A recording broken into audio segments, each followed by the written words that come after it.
1 million. If these people that are doing it, that are Ishan, our brothers here, if they kidnap, they will be asking of 50 million, 20 million, 30 million. So we know those are not the errand where you come and suspect somebody. Once you catch somebody who is kidnapping, Esa or anybody, that's 3 weeks here, man. Nuisance, Lily. When I see how propaganda they work. Oh my God. I can't be the only person who heard him say, if an Hausa man mistakenly kidnap, he will ask for 500,000 naira, 1 million naira. But when Asian people kidnap, they go to ask for 20 million, 50 million. You know. Anyway, that's you can make, you can do it whatever you like. Okay, you can do whatever you like with that information. You know.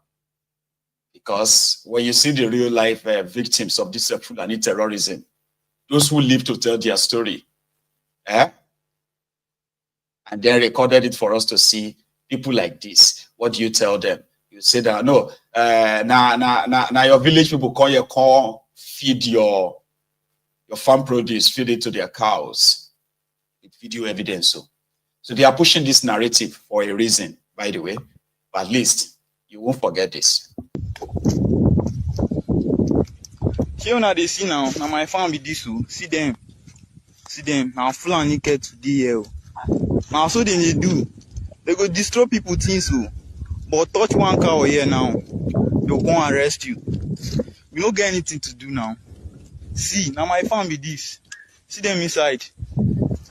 See them. They do anything they want. Wait till you want talk.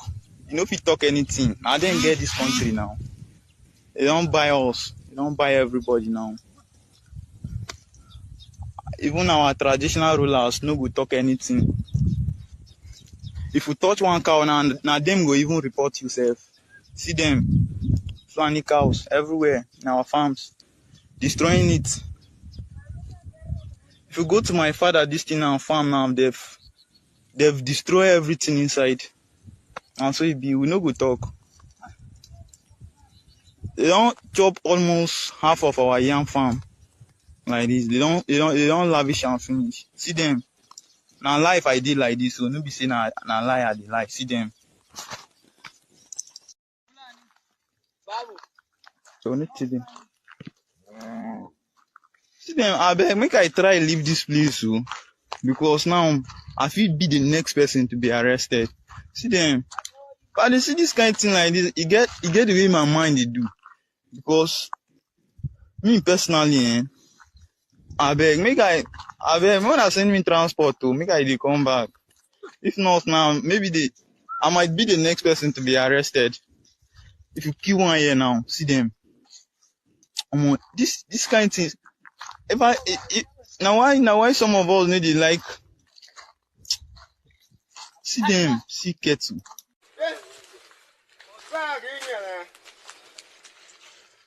See my farm, see my farm.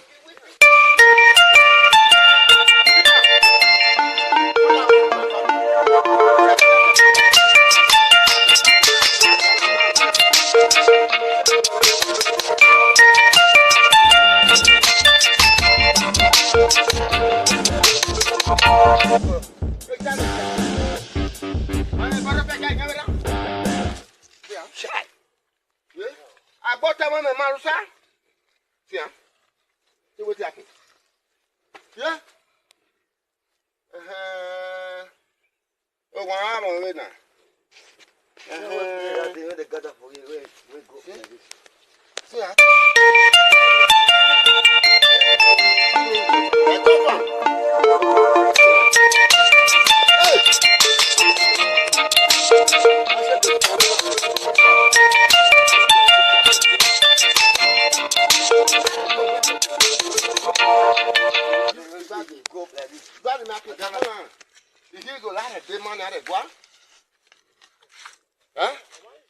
Make it carry money, go buy now when I go plant. How much I'll take buy now? Oh, government, I beg you, make you listen to me. Who even know whether they will sit down and say? When you go to buy again, government make una abi we will go to register from Fulani. Make them go to register from Fulani before you farm for Edo State. Oh, Monday Bible. I beg we say you go help us now. Make us vote for you. Listen to me. Listen to me. With my age, I can't finish Fulani competition. Huh? Is good?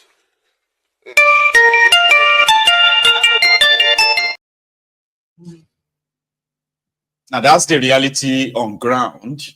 So those of you who probably want this to be like a bad, sort of like a badly scripted movie, it's not real, or it's just been exaggerated. Maybe some people are just trying to kind of like make trouble and all of that. Videos like that are to remind you that there are real life victims who have become so powerless. You get that now? They're like become so powerless. They are like on their own. There's no chance, right? That the government gives a shit about them. In Edo State, that's from Edo State. You know? So if you take the law into your hands, you know, you get punished for it. But there is this guy. I want you to listen to this guy. Like the other two Northerners, I shared their clips with you 2 days ago, right? Talking about what frustration that led people to take the laws into their own hands, since Nigeria continued to seems to ignore, you see, the destruction brought upon the people by the Fulani terrorists. But he's also like a Northerner too, which means he's doing his best to try to be fair for you be the judge on this same matter. How far? Are still there, most of the messages. What happened in Uromi is devastating, is terrible, and is so sad. I feel really sad that at this point in our development, just when we thought that as, you know, especially as young people, that we are ready to salvage the country from, you know, the shackles of ineptitude, the shackles of this divide and rule, you know, that our leaders have succeeded in doing. See how we have turned, you know, against each other. And then the monstrous individuals that have put us in this situation, those that have led to injustices, you know, are having a field day, are enjoying, and they're just looking by the side. What happened in Uromi is the highest form of inhumanity that you would see. For people to come out, you know, to hit, to slaughter, to burn, and you know, it was really terrible to watch. And I say this without mincing words that as a Muslim, every mob action is condemned. And we are saying this, you know, sometimes it's really painful and annoying whenever we talk about what Islam says, and then somebody, you know, comes and they say, oh no, they are lying. We are in a time where information is out there. You have artificial intelligence and everything. Go and check for yourself. I challenge every non-Muslim to go and search for himself. What does Islam say about mob action? Is it allowed? So we condemn it. And it's really annoying that the fact that we witnessed that act of inhumanity and we came out to demand for justice, and then our brothers from the south and sisters are insulting us as if we do not have the right to demand for justice. The way they've been defending it and trying to give comparison with what happened with Deborah, which we are going to address, is really sad. Are we trying to say that what happened is right? Are we trying to say that this act of injustice, this act of inhumanity is justified for any reason? I wish to categorically state that at this point, personally speaking, it's there on my Instagram. In the year 2021, in January, my uncle was killed by bandits. My uncle was killed by bandits. I have an uncle who is in Bauchi, who has lost his eyesight due to the effects of, you know, the activities of Boko Haram. The atrocities of bandits the Fulani bandits and all other bandits has affected more Muslims, more Northerners, more than any other region. Look at the activities of the likes of Bello Turji and the number of people they have killed, and then including a first-class emir, the Sarkin Gobir. And as Northerners, we have always come out to condemn these people. And it was sad to see educated people that we know. And it was even more sadder that most of these people, or some of these people, are people that we meet on a daily basis. Even on Salah, they tell us, Barika di Salah, we eat food together. And for us, we think all is well. But we saw that one of the major justifications that were given, or one of the that was given, was the fact that Fulani have been, did they buy us, did they kill us? So are we trying to say that if a Fulani man who is a bandit kills you, then any other Fulani man is responsible? Is that what we are trying to say? I'm not even going to bother myself to begin to give a distinction of who a Hausa is, who a Fulani is, because for a lot of people that are from the south, they don't even bloody care. But that's not even the issue. When a Fulani bandit, if the accusation against a Fulani bandit is that he has killed, is that he has raped, is he doing that on behalf of the Fulanis or on behalf of Islam? Why then will an innocent traveler moving on the way be attacked? Remember, this isn't the first time, and that's what people fail to understand. We have numerous cases. Look at the case of Harira, the lady that was killed with her kids. What was her offense? What was the crime that she committed? Her crime? She was a northerner. She was called a Fulani. She was killed. Did you get this kind of reaction? You didn't. What happened to Ahmed Gulak?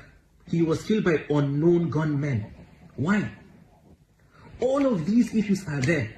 We struggle with banditry. Banditry has almost taken over the northwest. It has almost taken over some parts of the north central. If not now that things are gradually improving in some parts.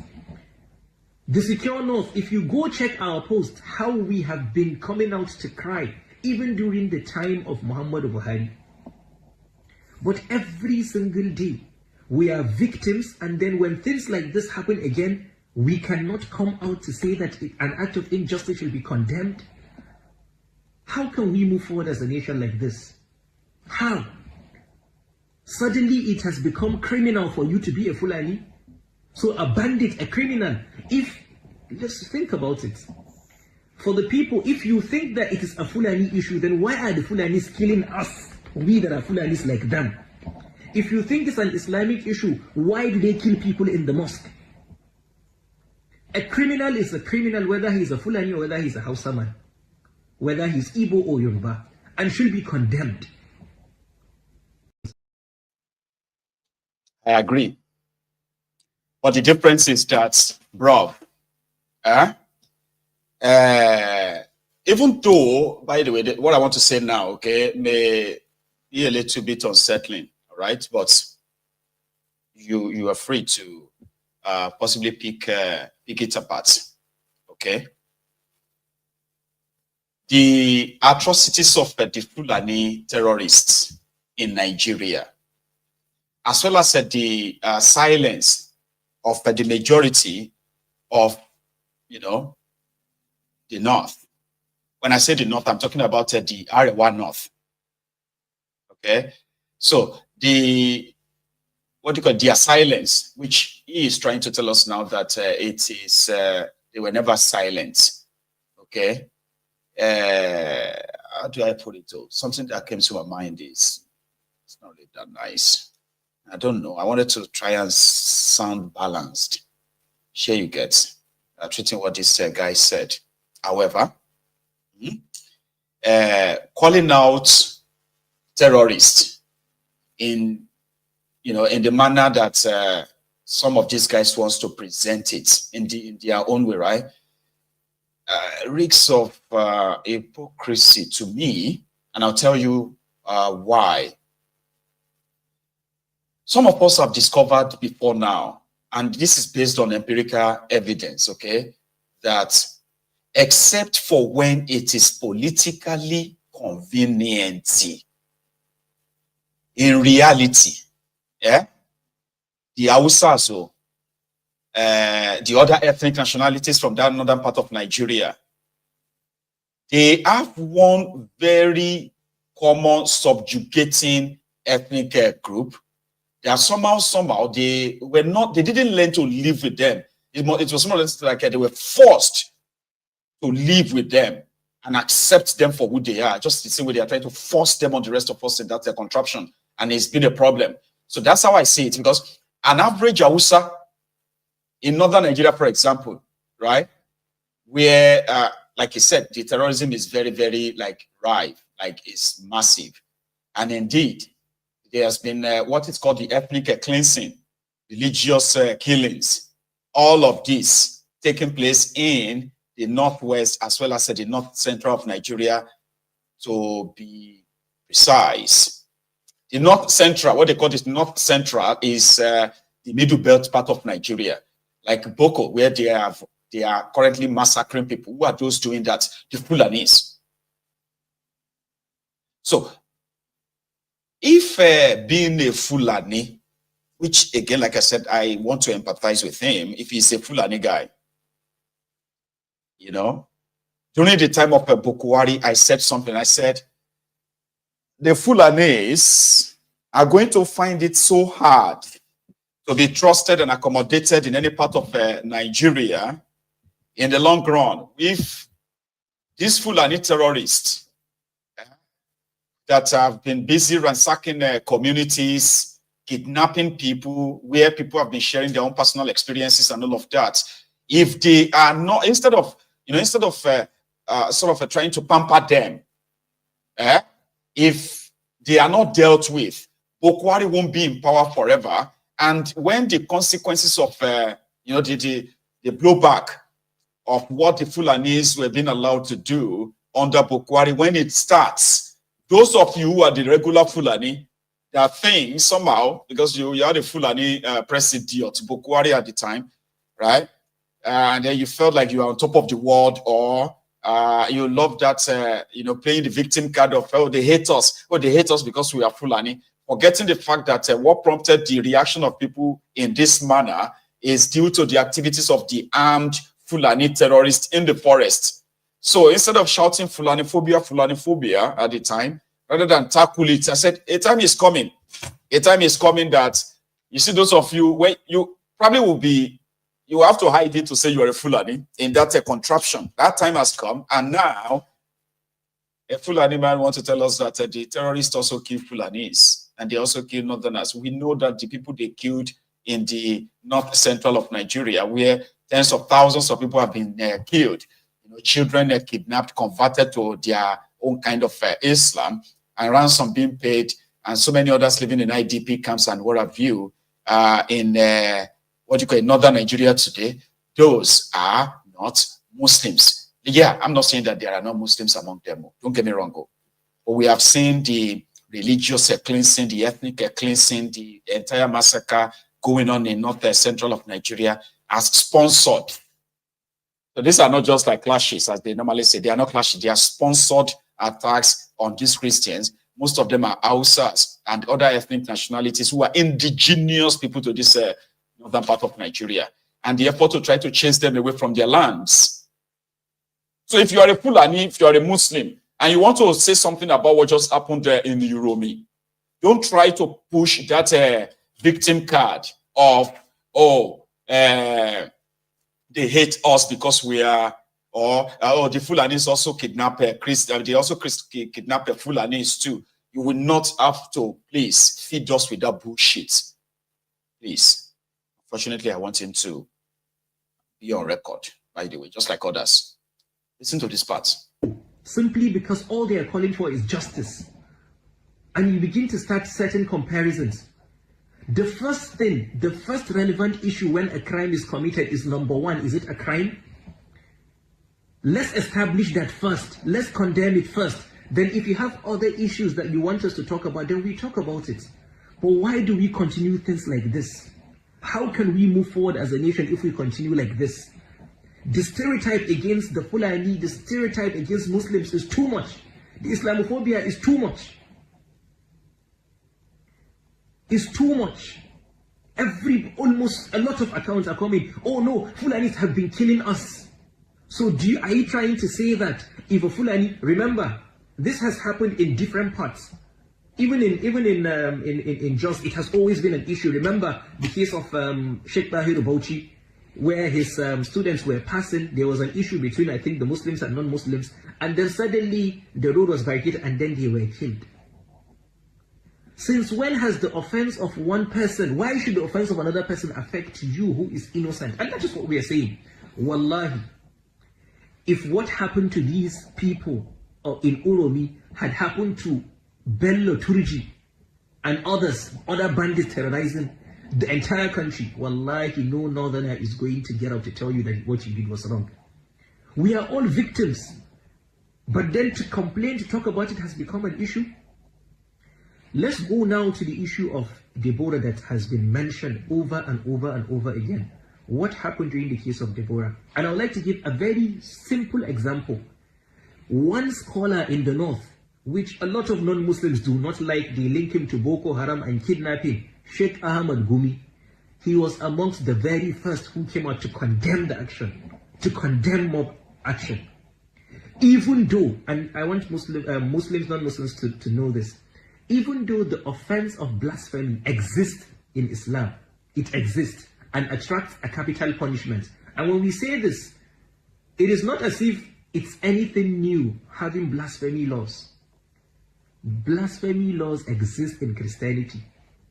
But even where blasphemy is committed, even when it is committed, mob justice is not allowed in Islam.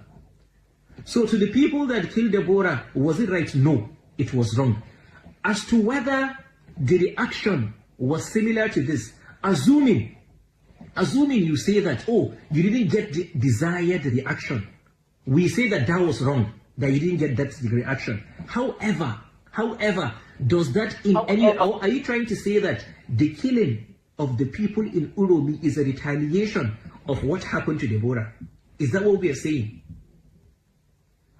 Let's stop all this. It doesn't make any sense when we do things like this. We want to have a nation that we all should be proud of. We know that we have differences, and that's what I've always maintained. Let's look at our differences. Let's know if, as a community, as a tribe, as an ethnic group, if you have certain red lines that people shouldn't cross, and peace is going to reign. A Muslim, a northerner, should be allowed to move freely in every part of the world, in every part of Nigeria. I want to use this opportunity to say that if you want us to even have a better conversation around this, I've spent more than 10 minutes. We'll have this conversation. Let's organize spaces. Let's talk responsibly, reasonably, and understand. Nigeria cannot continue like this. Being a Fulani should never be a crime. And the demand for justice for the Uromi, we will continue to demand for this justice. And kudos to the governor of Edo State. He has really handled this matter very well. And he had to even explain to his people why he had to visit, the victims, which is really sad. We commend him for his efforts. Well, so he is a Fulani Muslim. And somehow, as much as he's condemning the act, which is what everybody should possibly do, and then using Deborah's case as another kind of a point of reference, right? They didn't say anything that bad, other than to say the act of a mob attack, even though there is blasphemy law in their Islam, right? But still, there's a process, not through mob action. Takia, let me sound like, I'm logical like them and all that. Baba Koshidano. What happened is that this contraption called Nigeria, a fraud put together, lasted longer than ever envisaged. It was never meant to be for you and I. And if it's going to be made for you and I, that must also have our inputs. Respect. You see? An average northerner will tell you that as Nigeria, you are free to move anywhere, you are free to live anywhere. It's your country and the rest of that. You are free to do your business anywhere. But that, in reality, is not true. You will never see the Southerners, for example, anybody from Yoruba land, put themselves in a truck in a Dangote truck and that they are headed for Sokoto to go and do hunting, you are likely never. You will never see the Igbos put themselves inside the Yaganambo, Abiekene Dilishuku, pack guns, and say they are going to Kano for hunting. And they don't burn you well as well. To load your truck with gold bag, 33, any Kings, Star, Gouda, the rest of all those beer, and then headed for the north, your country, because whether you are from Aba, this is what's supposed to be in Nigeria, whether you are from Aba, or you are from Ogolonto in Korodu, you can decide to start living in, what do you call that place? GRA in Zamfara. You know, you can live anywhere. You can do your business anywhere as a Nigerian. But you all know that in reality, that is not true. That is not true. Nigeria is not an Islamic country, but it is also an Islamic country. Officially, yeah, Nigeria is. So the point I'm making here is this. This whole arrangement was put together without our inputs. So if you want us to continue to coexist, you must seek our consent. If the Fulanis who believes that they are, God damn it, they say the Fulanis are, what do they call them again, Seth? That's all they roll about. They say they're the pastoral. No, not just pastoral. There's a word they use for them. You know, they say they are always like, what is that called again? Please give me the word. Moving from one place to another with their cows. They said it is in their nature. Here you get, it is our culture. Culture kill you there. Why you not do, God bless you, nomadic. That's the word. That's the word. Nomadic in nature. So a Fulani can move everywhere, anywhere.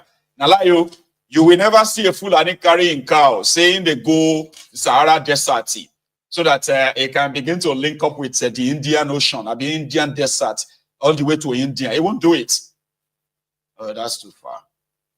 No Fulani will lead his cow from Sokoto to Ghana. They don't bond them well. Their nomadic nature is only existing in a lawless place called Nigeria. Don't forget that. So, but we need to respect ourselves. Do you understand? I'm a Yoruba man. I know where the border of Yoruba land starts from, and I know where it ends, from the north to the east, you know, to the south of Yoruba land. I know where our border. We know those who are within the space of that border. We know those who are without the space of that border. So if we agree to continue to be part of this contraption, it must come with an arrangement that they don't burn any Fulani well. They swear for you, carry gun a AK-47, enter the territory of a place where you demand, like, will it happen now? But don't pay respect in here. You respect yourselves. You don't even have to like yourselves. Partnership, we can have this contraption as a partnership, which means on our terms. So that we can respect ourselves enough that if you violate that respect, we deal with you. In fact, you will know it, you will see it coming. That is how you run a country. People have to agree to be together. But you see all this idea of we are born to rule, we can get whatever we want, everybody must listen to us. Oh, we will start this and that. But nobody get monopoly of anything. Nigeria don't cast already. Nigeria has cast. I've been in Nigeria, have cast. Nigeria has a cast. Everybody is living on a borrowed time, living in denial, giving themselves reasons why things are like this. It will get better later. It won't. I promise you, it won't. So yes, if there's going to be any justice for the Uromi 16, the ideal thing, I have to give it to them though. I have to give, like respect these guys. The hypocrisy stinks, but they don't give a damn. The same set of rogues, the same set of people, concerned citizens, who were under the roguish, murderous People's Congress, Al-Qaeda People's Congress of Bukwari at the time, then suddenly they have the voice. Suddenly they feel like they're not safe. Baba, that's how we felt under Bukwari. That's how we are feeling under thiefnubu. Don't make it look like it's so new. It is not. So if there's anything at all that all of us who probably should agree on is to break up this contraption and save lives. Break it up and save lives. Save lives, oh. calm down. See, Ami shot me gun just now because he asked me that I should find him something. I should give him money. I told him that I don't have. I'm going to buy something at the junction. This just happened at MCC Road, Imo State, close to Toronto. The army man stopped me, asked me to. I should give him money. I told him that I don't have change with me. Oh, that I should park. I park. After parking, he do touch. So make I dey go. As I move, now the guy fire me. See my car. He fire me, shoot me gun. The gun reach my finger. See am. Now wetin happen? Na for MCC Road. Inside my car because I came this morning. Look at all the damages. Look at the. You think that's a country? No. We are living a lie. So when every one of us realizes this lie, and you know why it is so difficult to really go forward or move forward as a people? I'll tell you. Nigeria is a lie. We are living that lie. We know the truth, but the truth is so uncomfortable for us. And therefore, we stick to the lies. Because that's more convenient, comfortable, so that we can keep giving excuses, reasons why it's not working, why it may never work, and the rest of that. But when you say, but let us break it up, like let's talk about everybody going their separate ways or renegotiate these arrangements. Like we can do that, can't we? It's not about elections or what have you now. It's obvious that those who are in charge of the contraptions are only there for themselves. Whatever negotiation that put more money in their pocket is what they will do, even if it is at the expense of our lives, right? So the way forward, right? Break it up. You cannot break up like that. It's not possible like that now. You think it's going to go okay? Then don't ask for the way forward. Somebody will return to Nigeria as well in shock. Recorded this this video. Let me see if I still have it. Traveling to Nigeria is like an extreme sport. Everything is just wild. First of all, it feels like a war-torn country. Look at. Have they fought war in this country? Because I don't know if you've been to Zimbabwe or Ghana. And secondly, everybody has body odor. Everybody smelling. To wait for our king like this to come, everything is damaged. Everyone's trying to help you collect money. There's these guys, they're trying to take all your money, the 5 of them. I know you try hide, you know we can put you for there. I don't hope you guys travel and you see the state of other airports because this is just something else. You're like, no problem. No internet as well. They don't have internet. Do you know that one person can just pay for the whole of it? This country. How can you not have internet? I've taken to Zimbabwe, Accra, Ghana, South Africa. I can go Uganda, say it's better. Uganda airport. Of course, Uganda airport is better than Nigerian one. Where's my box?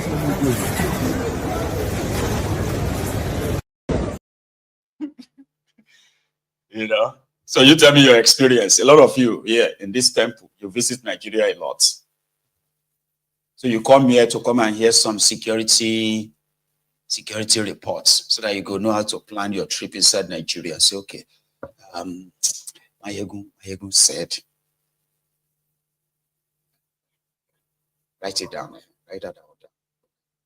So don't travel around between 7 p.m. Don't travel, write it down.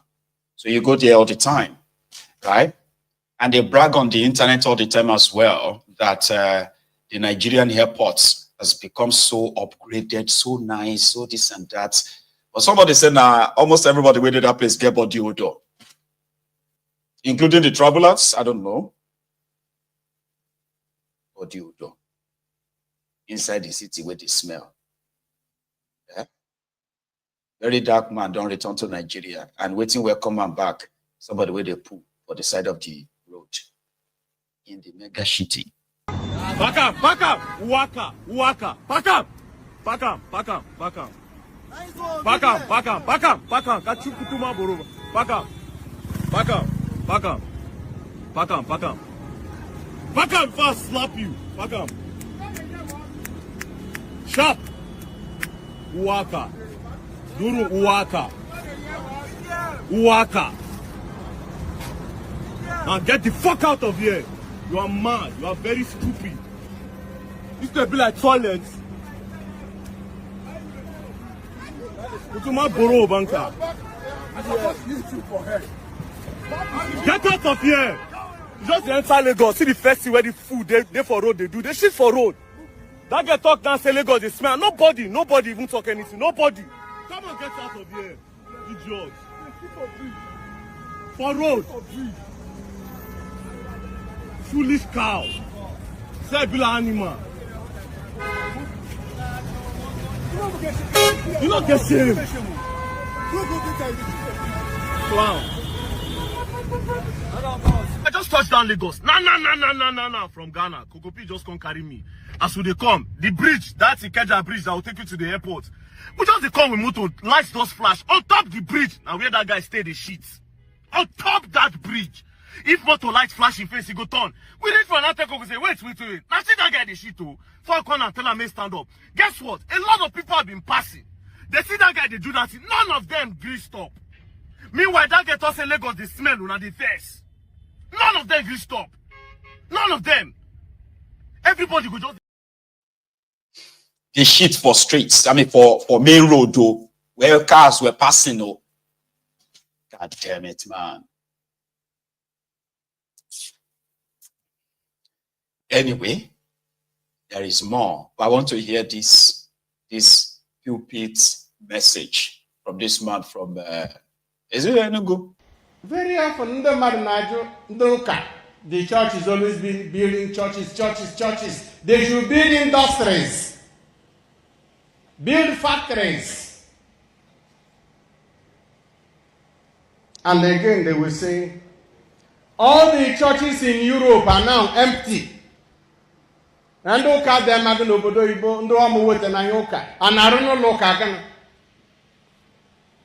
and I will answer you. Any human being who puts his personal development first before his relationship with God is likely to sacrifice other human beings for his personal development. But a human being who allows his relationship with God to direct his development will always consider other human beings in his pursuit of personal development. Onye jiro onwe ya bụrụ ụzọ ga-echete Chukwu ịnọchite ụzọ zọgarbukwunishi. Maka na ọ bụrụ na egwu nke Chukwu adaga, industry can become industries of human destruction. The churches in Europe may be empty now, but for nearly 2,000 years, they built up a culture, they built up a tradition of respect for human values, independent of individuals. Before Ukejebe Ndocha, Nehene Mat, Monobile Chisole, Enagoma, Egbunu Mamado. Europeans were idol worshippers, sacrificing human beings to their gods before they encountered Christ. And when they encountered Christ, all that changed. Even when they enslaved others and colonized others, the gospel always reminded them, do to others what you would like to be done to you.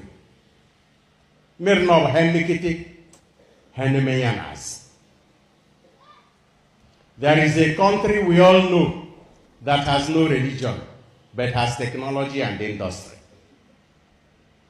That country is driving technological development in the whole world now, and that country is China.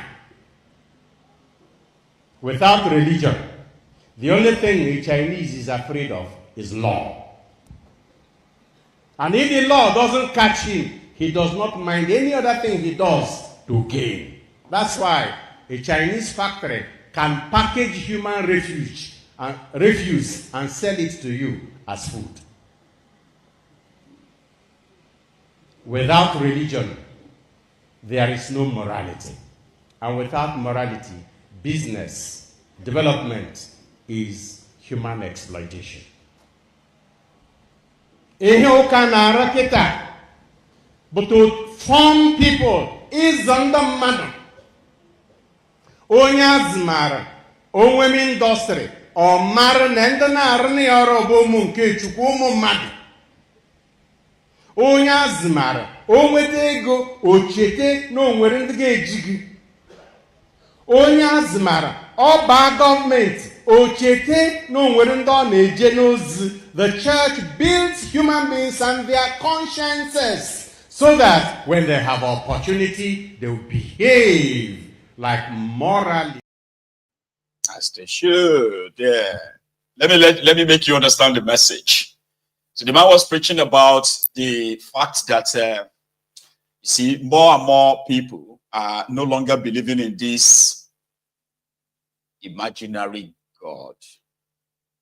As they are watching their pastorpreneurs, as they are watching their Mama Gios, Baba Gios, building these mega churches, mega schools that their children can't really attend. And somehow, more and more people are pretty much losing interest in religion. So he was there trying to make people understand that, yeah, he's been abused. It's a long preach, by the way. So it may not be for you. He was talking about the abused system that today, more and more people of this generation are becoming disinterested in this their sky daddy, as they can tell, what do you call it, the fraud that some smarties have used religion to benefit themselves. But that's not that. Okay. There is, that's another video, by the way. Okay, but I'll come back to it. So 3 days or 4 days ago, was it 4 days ago or 3? 4 days, yeah. When it went viral, the news of Werey Wike's collapse. And this was after the chief of, head of service of River State, right? Nwaeke guy, right? Resigned and then dropped the bombshell of what he accused the Fubara of, looting as well as arson, which is the bombing of the Status of Assembly, blah, blah, blah. So Werey Wike was said to have collapsed. Some said he was dead. Others said he was flown to France for medical treatment. So I didn't see any evidence of all of that. And I went on Nayegun's Diary Political on Facebook to say, there is no evidence that Werey Wike collapsed. Well, as usual, because there are those who knew that he didn't collapse. There's no evidence of it, but they wanted the news to be true anyway. Well, he collapsed, they won't tell you. Even if he collapsed, they won't tell you. He's dead. Werey Wike is dead. I'm like, you don't have evidence of that. Yeah, but I have evidence. I was at the airport. He collapsed like this anyway. It's typical. That's Nigeria. So it's just to show to Werey Wike that there are those who genuinely want him to possibly just perish. By, as they say, they would buy. There are those who wanted the news to be true. That's how much they detest him and everything he represents. Unfortunately, Werey Wike is still here, and he had this to say about that. But it was seen yesterday, by the way, where he went to do inspection, it's called, and his statements, speaking to the press. Welcome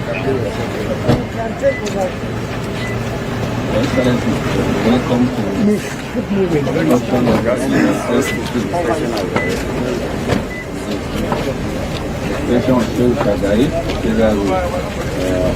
right, this side is the summer side, it's already connected, and this side is the bridge. The bridge that we came last time. Yes, sir. From the other side, so we can see.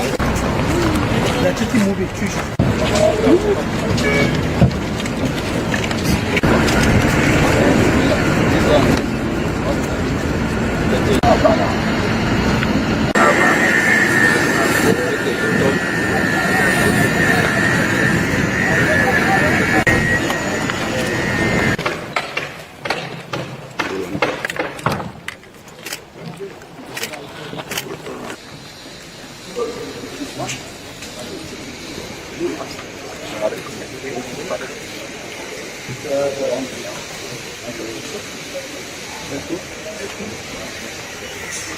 here, I see that where the advertisement of much work can be done, that keeping to the time they have given, and a good quality job by the grace of God. We will not make this. We will run to mission and the rules leading to the justice quarters. Good job. I'm very much impressed with the contractors handling this project. Very much impressed. And you can attest to the fact that this is a quality job being carried out. Tomorrow we believe we'll go to R62 and then we go into the FCC Academy to see how they are. I've said before that I'm going to inaugurate several of the projects in the second year of the bus. So I'm very impressed, very impressed with what I've seen. It's only one respect. Do you think they will meet up from what you have seen so far? I've told you that, of course, they are working on schedule. The manager in charge of this project here, Mr. Oliver, and explained to them that they are quite on schedule. When you start the carpets, they will also lay the tiles.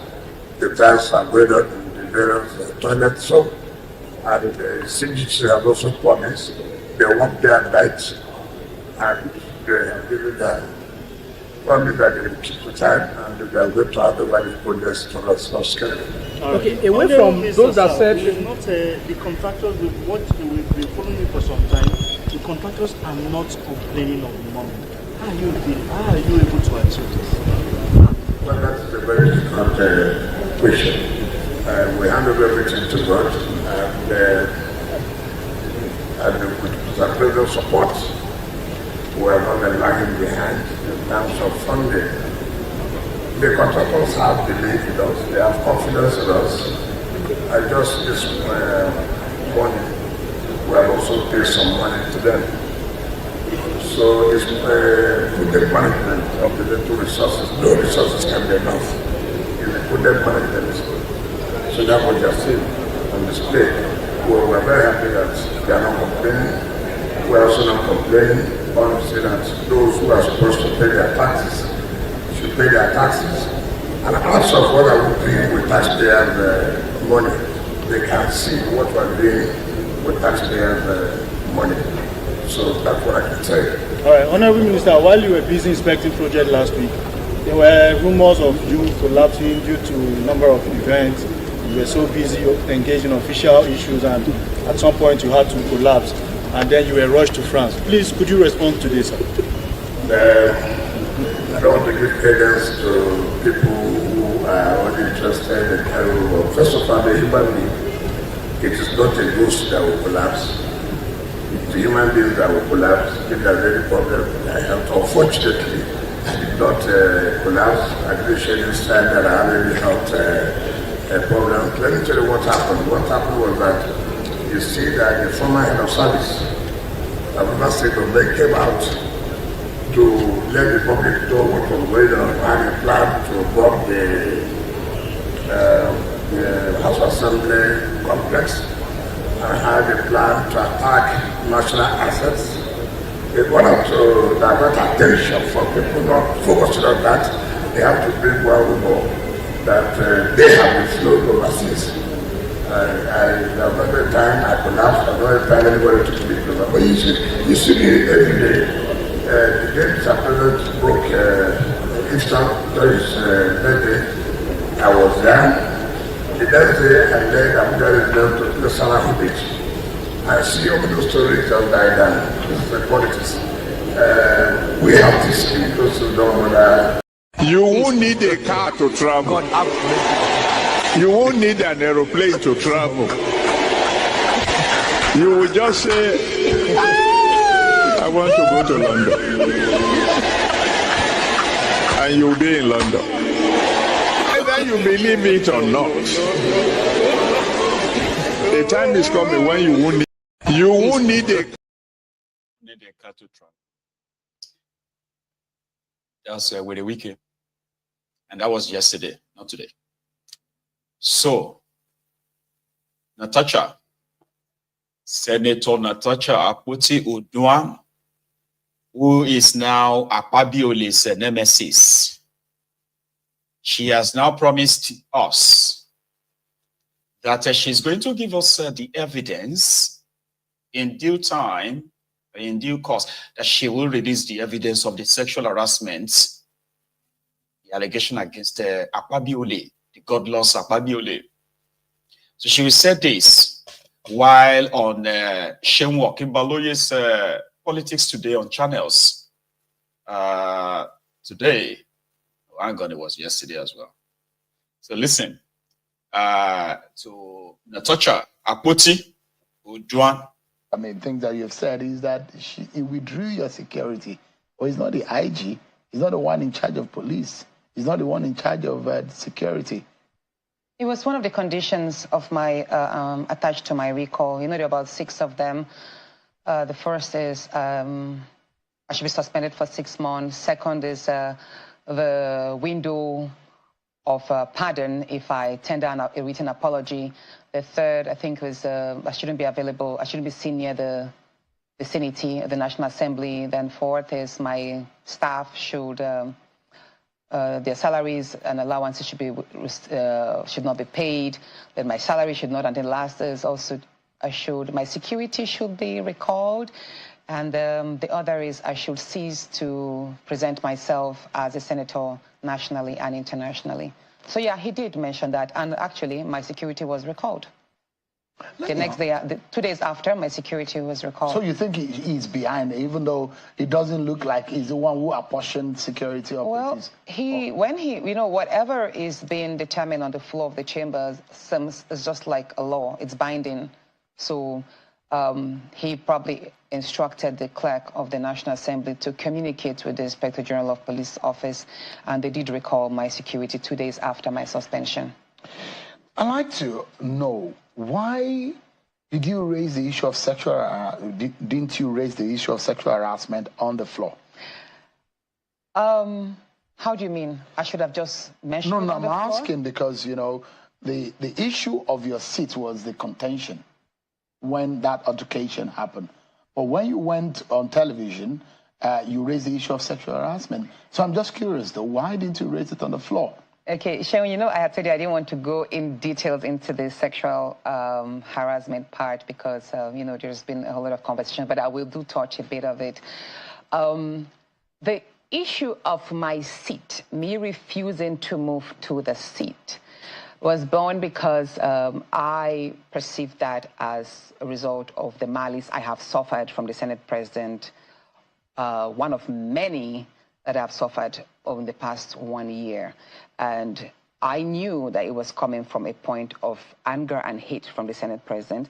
And he decided to move me from my seat in order to kill my visibility. He moved me to a far corner near where the chamber staff sat. And that place, the cameras hardly get there. So I knew that it was a tactic that he was deploying to kill my visibility in chambers. And I know that he did not follow the normal process because I ought to have been notified by the clerk of the National Assembly. Now, before where I sat, where used to be my seat in these new chambers, we were all notified 4 days before then. And I do have the notification where it's like a little chat and every senator's name is written in their boxes. So you get to see your allocated seat. And then senators are given a chance to argue and say, you know what, I don't want to sit here, move me to this place. They could have one reason or the other, it could, you know, and they were given a chance to argue. I wasn't even given a chance. I wasn't even notified. Thereabouts that seats were changed. Well, so you were not the only one. If there are 10 of us that our seats were changed, I was the one that was moved to the worst part, while others were moved to my own seat, which was they progressed while I regressed in position. Do you understand? So I believe that I was the main target, while others were just made to seem as if we were filling in seats. Now, the excuse he gave, they were saying was, that because Senator Ned Nwoko and someone else, they camped. Senator Ned Nwoko sat right in the very front. If they are moving me to Senator Ned Nwoko's seat, that's fine. I mean, if they're saying they want to fill in the vacant seat, so move me right up front. I don't mind there. But why do you have, of everybody, why are you moving me there? And let me say this. You know, I did mention that there is nothing that happens or is being spoken of, even in whispers, that you don't get to know. I already heard 2 days before that the Senate president complained to some senators that each time he walks through, because I was sitting by the aisle, the first seat at the top aisle near the door, that each time he walks through and he passes that, my presence angers him. He has complained about that. He had even told some people that I gave him the bad eye each time he walked past, and sometimes I don't even stand to honor him. Why don't you and let me say this. Since I resumed as a senator, I always observed and respected the protocol according to the Senate rules, and I always stood. You will have see lots of pictures I stood. The only 2 times I refused to stand were the 5th and the 6th of March, which was when I already moved to my new seat. These were the only 2 times, and that was out of protest. I said, you know what? We already had the heated conversation and a heated problem, and I did not stand to usher him in. I didn't join the procession in ushering him in on the 5th and the 6th after I have moved to that seat. But while I was sitting there, I always stood to observe the procession. So, but basically, what many people, some people thought that, oh, she was just rude. She didn't want to, she broke the Senate rule. She should have just moved to the seat according to that. But I knew that that was an attack, a further attack of many others that I have faced in a continuous manner. And that was why I refused to move, because I knew it was born out of malice. I perceived the Senate president was hiding under the Senate rules to exercise his vendetta on me. But you have a family relationship. Did you ever approach him to say you didn't like what was going on? Earlier point, yes, I did. That was last year. That was at the earlier part of, you know, I said I didn't want to go specifically into that. But when the whole relationship started, when I started rejecting the advances, when I rejected the advances and I experienced the hostility, you know, I did mention a number of times to my husband, who would then speak to him. And there was a time, we were also in London last year, January 12th. We visited him, his wife was there, and my husband was like, oh, why is it that you're a bit unfriendly to her and that she's complained? And then he right there, he was like, oh, why are you always reporting me to your husband? Why don't you tell me directly? And then when we resumed chambers, and the next time I saw him, you know, maybe not allowing my emotions or something, and I was like, oh, dear SP, I've tried to present this a number of times. Why don't you allow me? He goes, Natasha, so you now see that no matter how many times you report to your husband, you have to meet with me. This is my space. Talk to me, blah, blah, blah, make me happy and all of that. So I don't want to go into this. But the point is, I have a number of times met with people, even some senators. Did you regret telling your husband about the sexual harassment when it started? No, I didn't regret not telling him. The first thing is, a lot of women find it very difficult to speak about sexual harassment. Even women who are raped, many of them don't speak about it, and that's the worst part of it. Because there's a burden of shame that comes with speaking of sexual harassment, especially in this part of the world, whereby it's a taboo for women to speak about any violation of her body or interests, you understand? As a society, we have not developed to a point whereby certain conversations are allowed. And I think probably, it doesn't mean I don't trust my husband, but I think I was looking at preserving the friendship between himself and the Senate president. I didn't family relationship is totally collapsed right now. Well, I think as for me, I don't think I would want to maintain any friendship with a person who does not respect boundaries, and I don't think we would have. They're claiming that there are no evidence, no shred of evidence that you can prove that Akpabio harassed you sexually. Is this the court? No, not a court. Exactly. This is just a television conversation. No. Let's leave that part. And I come back to the fact that you're a lawyer. Yes, let's leave that part. At the right time, I will prevent at the right time and in the right space. I will present the evidence that I have. But let me say this: while I was illegally suspended, I was not given a chance for the matter to be investigated. And then the committee that was set up, which was headed by Senator Neda Emaswen, they did not invite me. The first time... I mean, things that you've said. So you say, well, long. It's not ending anytime soon. Not for Akwabiole, though.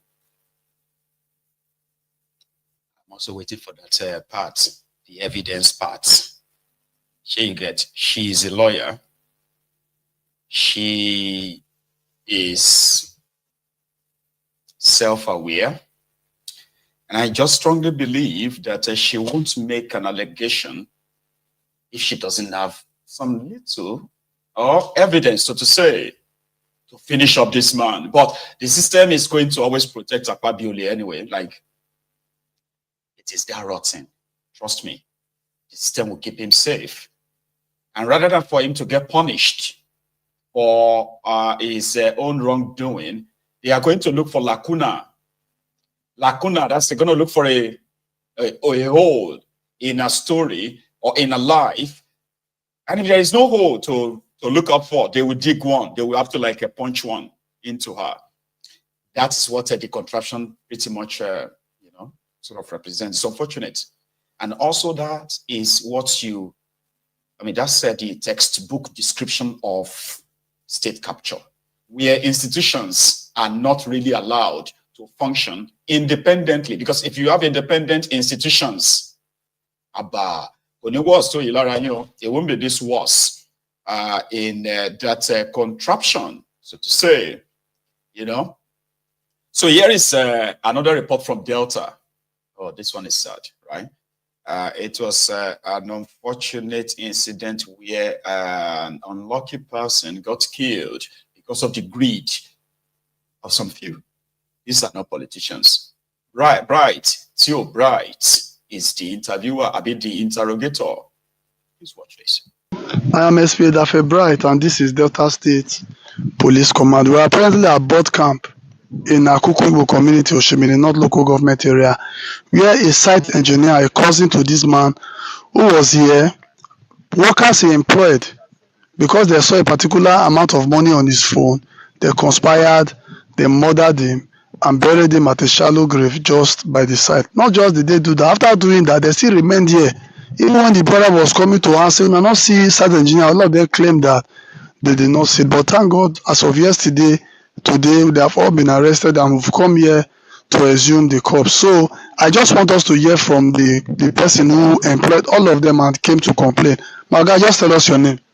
My name is Aisen Nabe. Okay, Aisen, just briefly tell us, in 2 minutes, just tell us everything will happen. Yeah. On that fateful day, I visited the site. I told my site manager, though he has a little agreement with someone, I told him that... okay, you know what we'll go do? Because there's a way my video is not more than 5 minutes, okay? Briefly, just the person who die is who to you? Your site is your site engineer? He's my site manager. Is he related to you by blood? Yes, he's my cousin, brother. Is your cousin? He has been living with you? Yes, he has been living with me. Okay.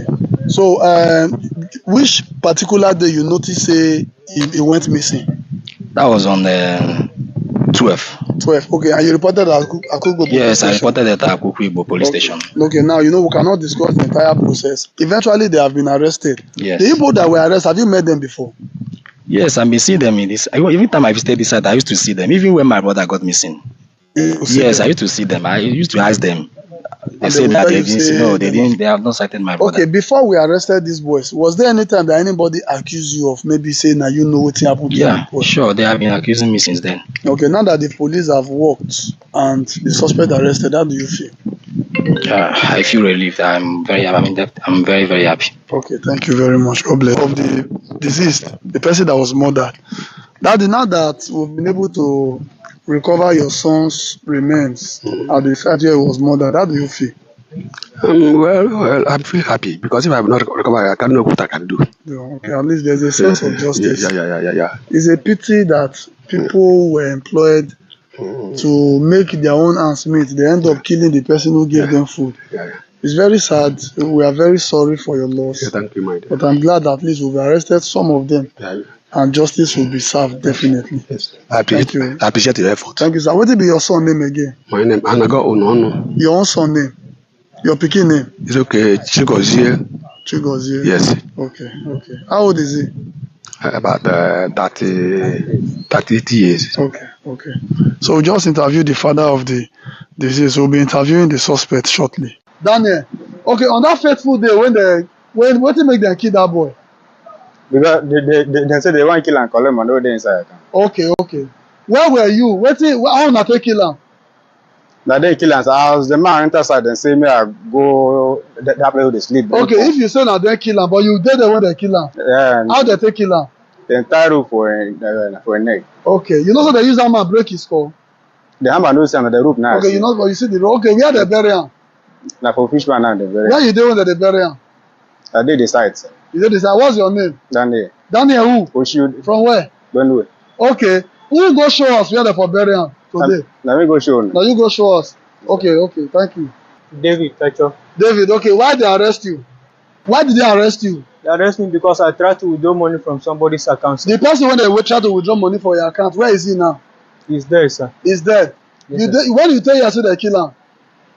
Now, when they go work for Warren and they tell me say they kill him. Okay, when they break the phone to you, say man you withdraw money for the account. Who broke the phone to you? Now, one of my brother and Pius. Your brother, what is his name? Victor Tacho. Is it the same mother, the same father with you? Yes, sir. Okay, so what we have here, there are two suspects who conspired to kill a site engineer who employed them to work at the site. For reasons best known to them, there's some money in his account. They conspired, they murdered him, buried him at a shallow grave at the site. We have two suspects here. Two suspects are also at large. This is the remains of the victim who was brutally murdered on the 10th of December 2024.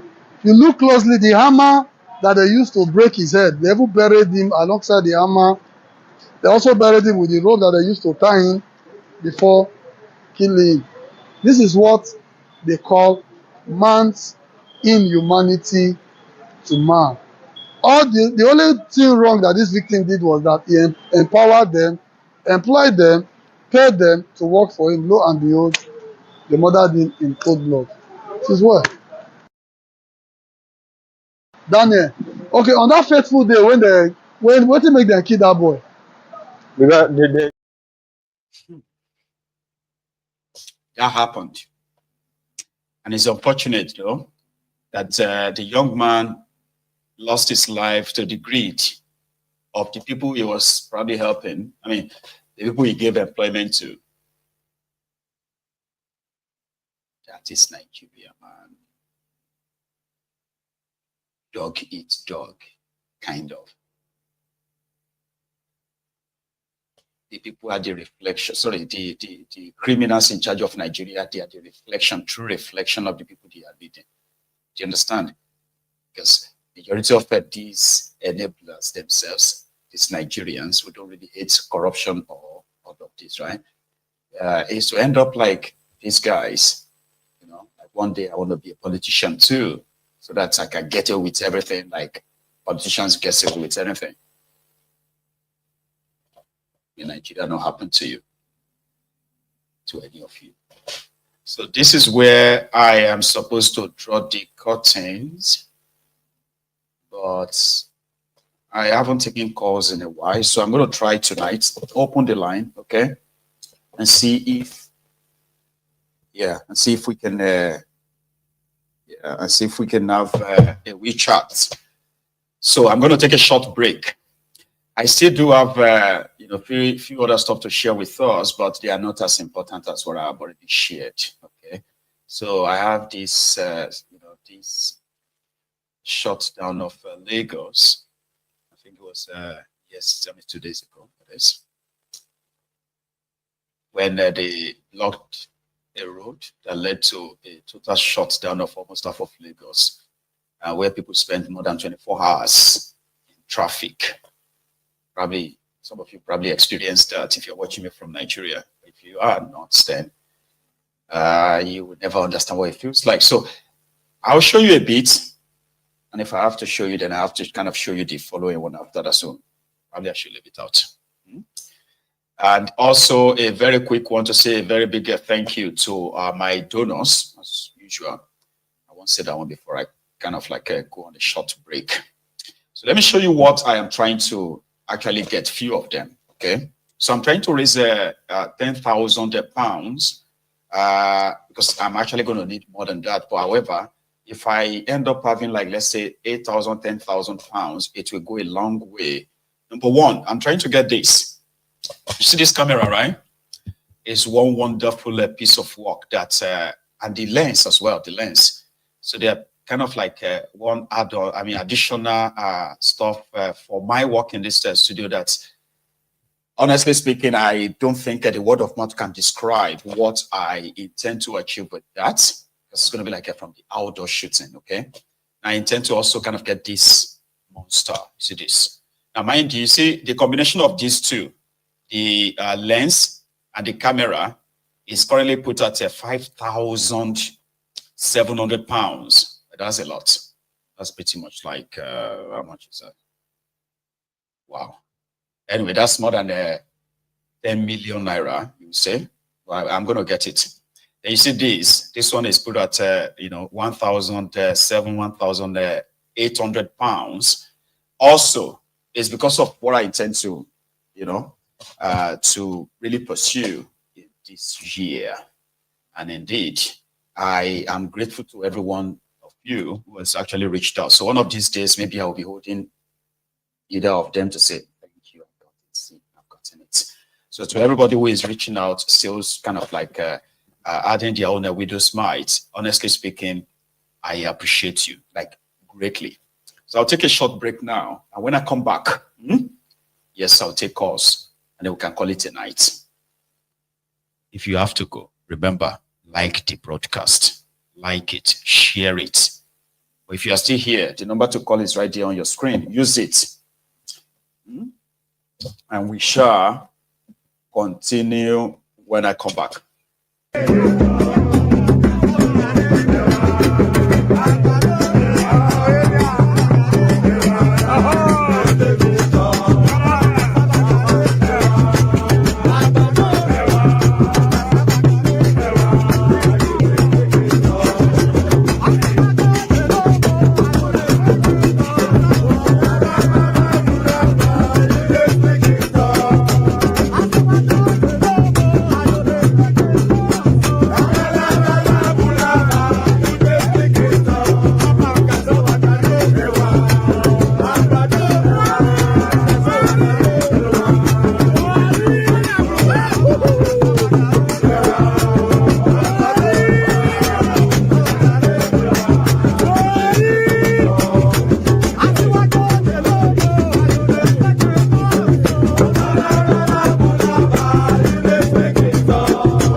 apologies, all right?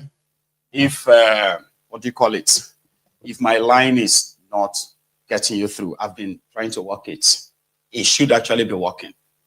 But there is a comment that caught my attention, okay? And I want to respond to that, even though I think somebody has already deleted it. You should leave it. We used to be, I think we used to be like, which is true, we used to be like, well, maybe 50, 60,000. But I remember when we used to be like around 10,000. You see, this story I'm about to tell you is for those of you who joined Mayegun's Diary Politico maybe a few months ago, or a year or so ago. You see, Mayegun's Diary Politico, right, is the creation of you. You see, before now, I had, I don't know if I still have all of them though. So I had this die-hard kind of like Templars. So when I came under the attack of having my platform shut down a few times, so people now said, you know what, Mayegun, what do you need? What would you need that can help you stay afloat, and you know, we can continue to hear from you? This was years back, or like about maybe 4 or 5 or so years back, right? Then I used to work for Sky. So that was what gave birth to Diaspora Radio International, which I still keep maintaining, by the way. So people came together. You know, when they say people made Mayegun's Diary Politico, it's actually true. People came together, pulled resources together, including myself, by the way, right? And then we started a platform that you are currently on today. So you see this, my platform, right? It's actually like a community, you know? I've always been enjoying the real support of my real friends. I don't consider everybody watching Mayegun as my friend, because you don't have to be, right? So the journey since then till now has always been like, people have always been very supportive, and it's always voluntary. So when I come out and either raise funds for something, for a particular cause or for a particular project and what have you, I do have my own Templars who are like the real die-hard of Mayegun. So when I say something out like that, it's like a dog whistle. It's not for everyone. So if you are watching Mayegun and you notice that there is a fundraiser going on, it's not, I mean, always for you. It's not for you. Some of you just want to watch and just go, which is great. There are those who don't want to be bothered about this, like the broadcast, share the broadcast. I just want to hear what he has to say, which is also fine.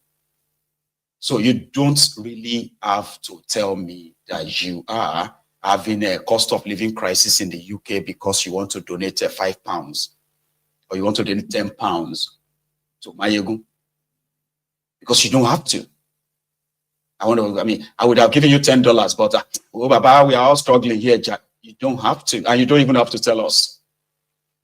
Because, like I said, I do have the real foundational, die-hard Mayegun supporters.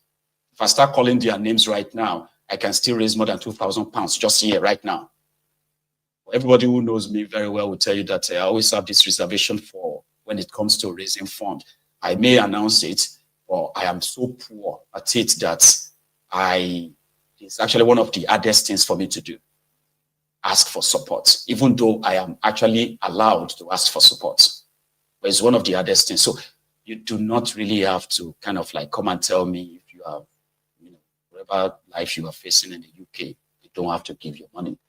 All right? And you shouldn't also become a banker, because there are some of you, I used to see some of them. They would jump onto Mayegun's Diary Political and they'll be counting 3,000, 4,000. Oh, they've donated 6,000. Oh my God, it's 7,000. Oh, that's how much. That's 20 million. You know, that kind of thing. I'm just saying, there are those who have turned to bankers here as well. But again, I just thought I should mention it, okay? It is not compulsory. It is not, I wanted to say it is not like necessary. So it is always voluntary, okay? So and I hope we can maintain that, all right? Some calls it widow's mite. My widow's mite. Let me take this call. Yeah. Hello there. Hello, Michael. How are you doing today? I am very well. How are you? I'm doing very, very well. Fantastic. This Just is a moment, Oba. So and I'm also very much grateful that as much as not everybody who has benefited from this, from the graciousness, benevolence of this platform, not all of them came back to, really acknowledge that. But because I've always been the one at the receiving end, right? So I am proud to say that this is a platform that has raised more than, maybe we should change it to your money, like more than £70,000 for different causes, individuals, groups, legal fees, medical bills, school fees, scholarship, this and that, here on this platform. So please do not do what you have no capacity of doing. You can just enjoy whatever you think you enjoy on the platform itself, all right? Don't pressure yourself. Here is my caller. Baba, how are you doing tonight? I'm doing very, very well. Thank you so much. And yourself? Well, I'm not complaining. Thank you for asking. Please, you have the floor. Please, go on. All right. I want to say thank you for what you do. You are doing a good job. There's no question. Thanks, man. I just want to make a few points about this Uromi saga that is going on. Anyone that knows the reality in Nigeria, we know that first time those guys that come to be hunters were not hunters. Well, we have people who have become so convinced that no, they are not hunters. They are not. I said, well, they are. I said, no, they are not. So your position. I don't believe it. Immediately I had the incident, two things came to my mind. Knowing the Fulanis with their history and all that, with their deception, right from history, from Usman Danfodo, all that, and for what we have experienced in Nigeria, two things came to my mind. One, that they were not hunters. Okay. But their guns shows that they are Dane guns, not like automatic rifles like AK-47 or something. So that's not convincing, no? No, it's not. It's not. When people are, you see, before Amabas go on the shootout, the plan. They have to have a plan, backup plan, not that. Okay, and you and I know that in Nigeria, when this whole thing started, they told us that they were bandits. But you and I know that these guys are not bandits; that they are terrorists. They are real terrorists. But we're told that they were bandits. Even the media in Nigeria cannot call them terrorists. You remember that they are bandits. Mm-hmm. Okay. No, from the onset, they told us that they were not Nigerians. Do you remember? Okay. They told us that they were not Nigerians. And we're like, okay, if they are not Nigerians, how did they get into Nigeria? Then why are you asking us to give them our land? I remember those things. Go on. Okay. Then number two, I know that I may be wrong on this one, but I can bet you that these guys were not Hausas. They were not Hausas. Yeah. All these are being done to change narratives. Okay, because these guys are very, very smart people. Okay, and I also know that they were trying to change the narratives from day one, saying that they were hunters. But this is a very important point I want to point out that I wish your listeners will hear me out on this one. Go on. Okay, the narrative that they are trying to change about this the narrative about I hear that guy talking about Fulani phobia or whatever he called it. I don't know what he called it. Okay. That is it now a crime to be a Fulani in Nigeria? Thank you. So for the part that I have sat down and studied these people, my good, trust me, this narrative that I try to change it's not just for Nigeria. This is a global. They are trying to change it for global sympathy, so that because You know that I always say that when Nigerians are ready, they will free themselves. Remember, I always say that. Okay, when this whole thing break out, they are already preparation to change the narrative for the world to come to their aid that they are being targeted as a special species in Nigeria. Yes. So that I'm just putting that out now ahead of time because knowing them so well. So what's your position? Okay. What is your position on the northern concerned citizens who are saying that if they can no longer be protected in this union, maybe it is time for them to throw in the towel? Did you see that part? That would have been done. I'll be the most happiest person on earth if that can be done. With you? There's no way. Yeah, there's no way, Maegu. Let me ask you a question, Maegu. Yes, sir. If I give you a jar of peanuts, okay, you know you can count peanuts, and the peanut is good, but there's one in there that is poison. Would you eat from the jar? No, I won't, because if there are other means of checking which of them is poison, then maybe I can eat. But without knowing, I won't want to find out. Okay, thank you. As long so that means that the whole thing is spoiled. It's not edible. It's not edible.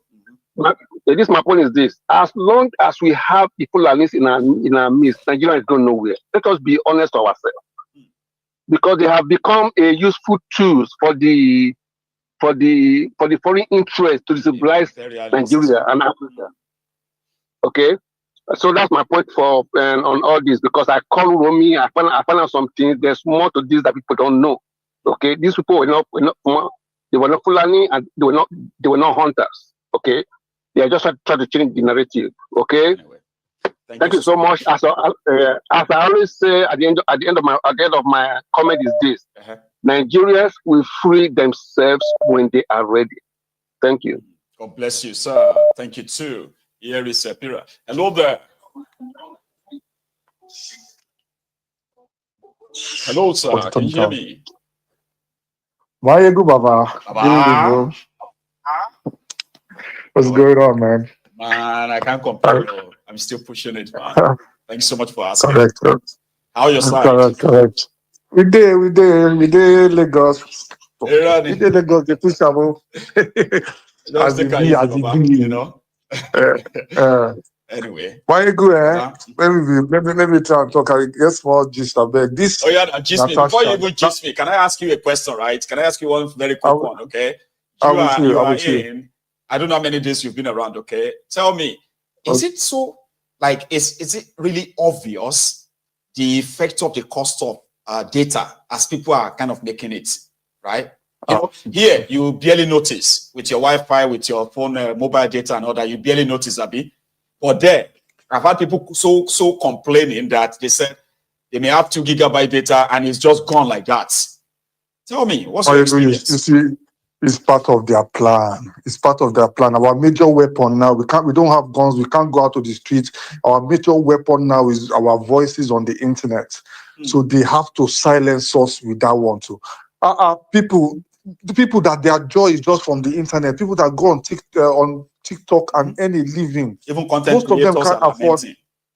Yes, because if you want to get like Wi-Fi here in Nigeria, you have to pay for everything. You pay for them to set it up, you do all those things, which will be a first offload cost, which most people want to do. You know, so you see people that the 2000 used to use and buy 8 gig before is now 4 gig or 3 gig. You know, so and you just use like this, you don't finish. Like you have experienced it yourself, you know, like which kind of thing it is. You've experienced it at all. You know, that's why you see Nigerians used to trend a lot before, because our data was very affordable. Obasanjo helped us there well to make sure our data was competitive. All these companies were there. But this man's work, Tinubu's work, is to bring us to poverty, to bring us down to the end. Let us not be let us be licking his shoes before we see anything to eat. I go leave these people. Let me talk about Natasha Jai. Go on. Sorry. That woman is Akpabio's nemesis. I agree. His nemesis. You see, sometimes I look at Akpabio, he's from my state. So I wonder, somebody so evil, that's so wicked, and everything he does, you know, he's a wrong and a corrupt man, evil man. just because he's from my state doesn't mean I should support him. No. That's the way I fault people that support Tinubu. Yes, the ones that stay around him and chop and all those ones I can't fault them because they get everything that they do for them.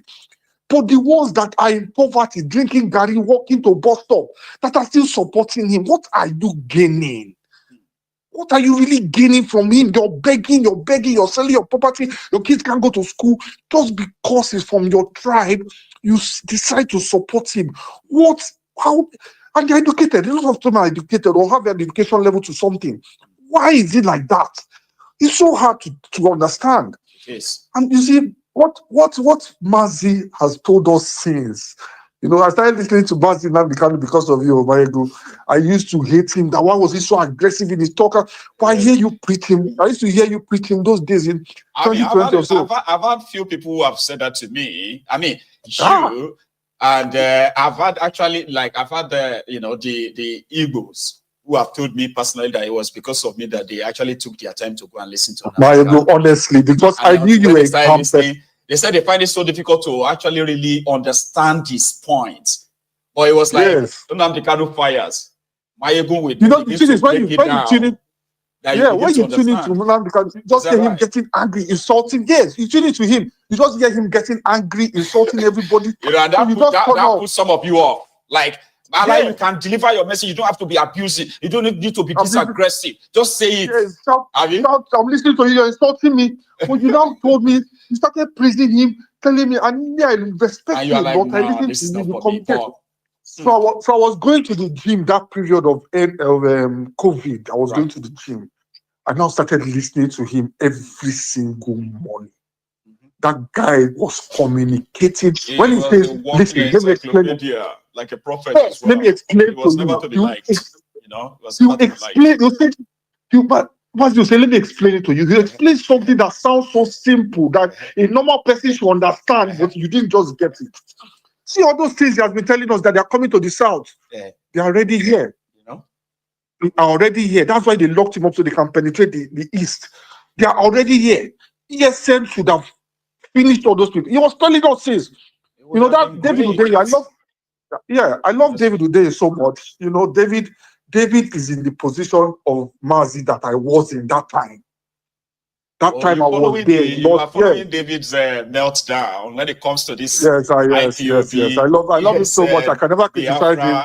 Nnamdi Kanu, even Simon Ekpa and all that. And I'm like, I don't know. See, before I lost the control of my Twitter. Usually, right, I would have messaged him by now, like, David, come, let's have a chat around this. Because I remember this, that if some of you can remember as well, when I brought David onto Mayegun's Diary Political, and we're talking about his disappointments, even in the people who never made use of all his works, his works to expose the rot in the system and all of that, and how people have not really been, except for making noise and all of that. Then we spoke about the injustice method that the Igbos, the Biafrans, and then Nigerians generally. I won't forget that. I asked him here. I said, he expressed his frustration, his disappointment. I was live that day. And then he said, at this point, he doesn't care, right, what Nnamdi Kanu stands for or pushing. He will support somebody like that now. I said, that's to break up Nigeria. Like, everybody to go their separate ways. So I said, yes. So you will support the peaceful breakup of this contraption around if, I said, yes, now. You will support him now because he said yes now. So when I started seeing all his tantrum in the last few weeks, I'm like, man, where do we even start from? I wish I could come on, man. In all fairness to David, he has sacrificed his life, his freedom for Nigeria. I won't lie. He has sacrificed. He can't move like a normal person because of what he has. And that is what gets some of these IPOB guys angry with him as well. They're like, Alaye, you are a victim. What's happened to Nnamdi Kanu happen to you anytime too, Baba? Why are you talking like this? Why are you, I'm like, I wish. He's in that ignorant position I was in that time. That ignorant position when I didn't listen to this man preach. Yeah. And imagine you listen to him. I listened to him during COVID.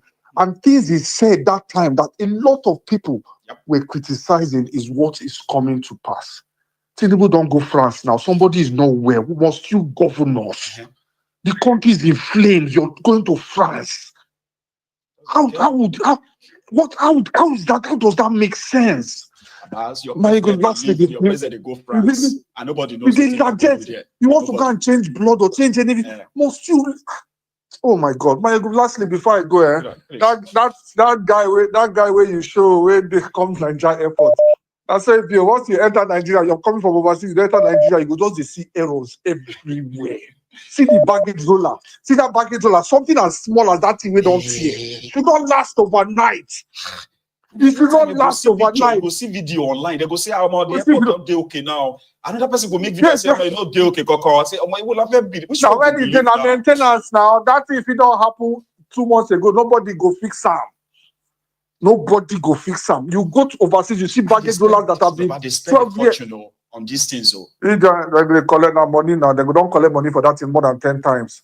Because they do turn around. The country has no checks. There's no checks, no balance, no institutions, nothing. When the president is sick and he's traveling all around, everybody around him is a thief. Plus the Senate president, they're all thieves. Can never work. Break this place up, man. Let's have a country we can carry our children and call home. At least, it's the one we can call our home, at least. So come our home. You come for holiday, my brother. You come for holiday with us. This is my home. This is Oduduwa. This is Biafra. This is my home. Nobody's going to kill me. I'll choose my leader. Is that too much to ask? Is that too much? I apologize to everybody for taking this much time. I appreciate Good you. night. You stay safe, okay? You have a good one, okay? All right. Bless you. So I have another caller on the line. This is the Prince Adewale, the African Wahala, my very good brother. How you doing? Yes, sir, bro. I'm good. Good afternoon to you, brother. Good afternoon to you too, and thanks so much for all you do. So please. Yeah, I just wanted to talk to piggyback off the previous caller, speaking about Hunding. So, personally, I definitely respect his investigative journalism and all his efforts to, contribute to the revolution. To awaken the consciousness of our people, as you know. Yes. But this guy, we happen to have a little interaction on Twitter. Okay. Because he has radical fans. A lot of Nigerians, they have mental problems. Sure you get. I do. The argument was Goodluck Jonathan should not have been removed. He was a good president.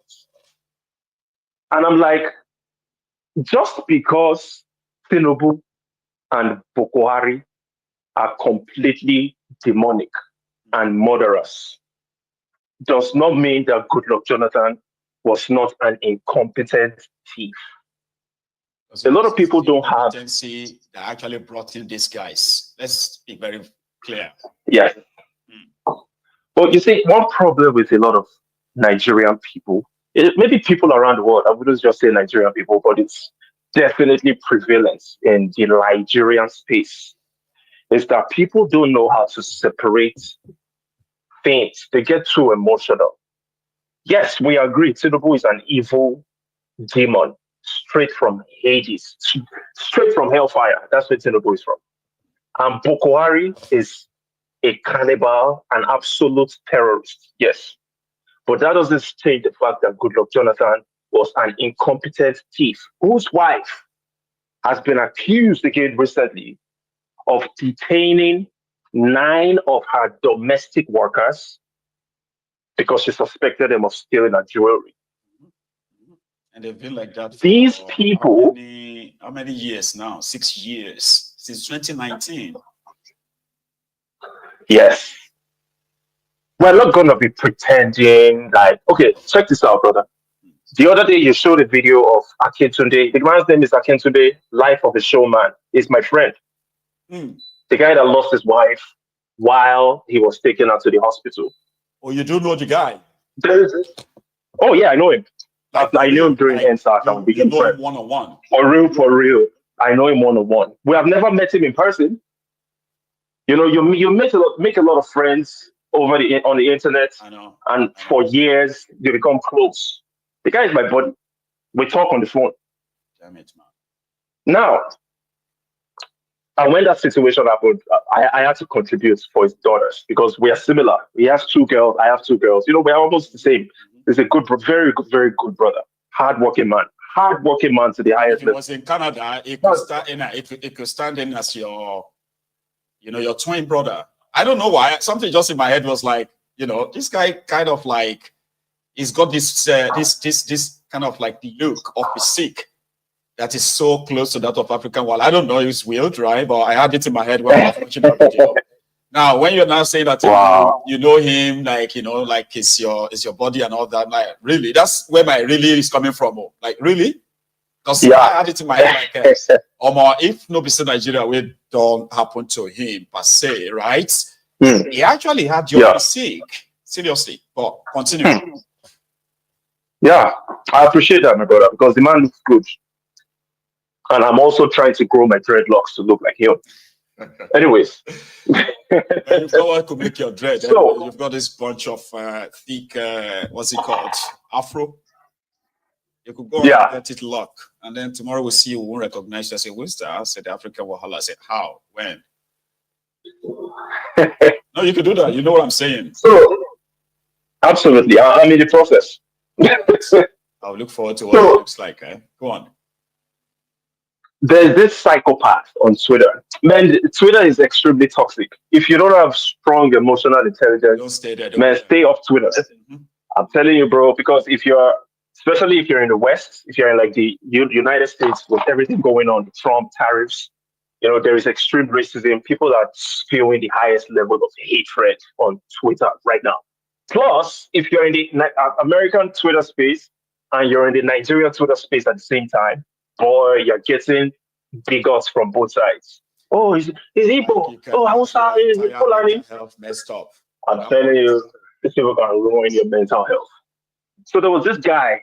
He goes by the name Harry on Twitter. He's an extremist bigot. He's making fun of Akintunde and his wife that passed away. He says, I don't feel any pity for them.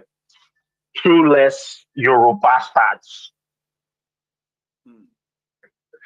You see, this same Harry guy, the reason he became an extremist bigot is because of what happened to Obi during the campaign.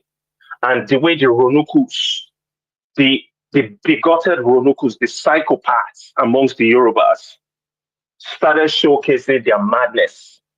Yeah. So he felt like I'm telling you, if the guy Harry feels like it's tit for tat, everybody will, yes, I'm an extremist bigot, I hate all these people. But so people need to learn how to check their emotions and just learn how to separate things. Yes, I started with David Ondeni. I respect his investigative journalism. I appreciate him. I give him a round of applause.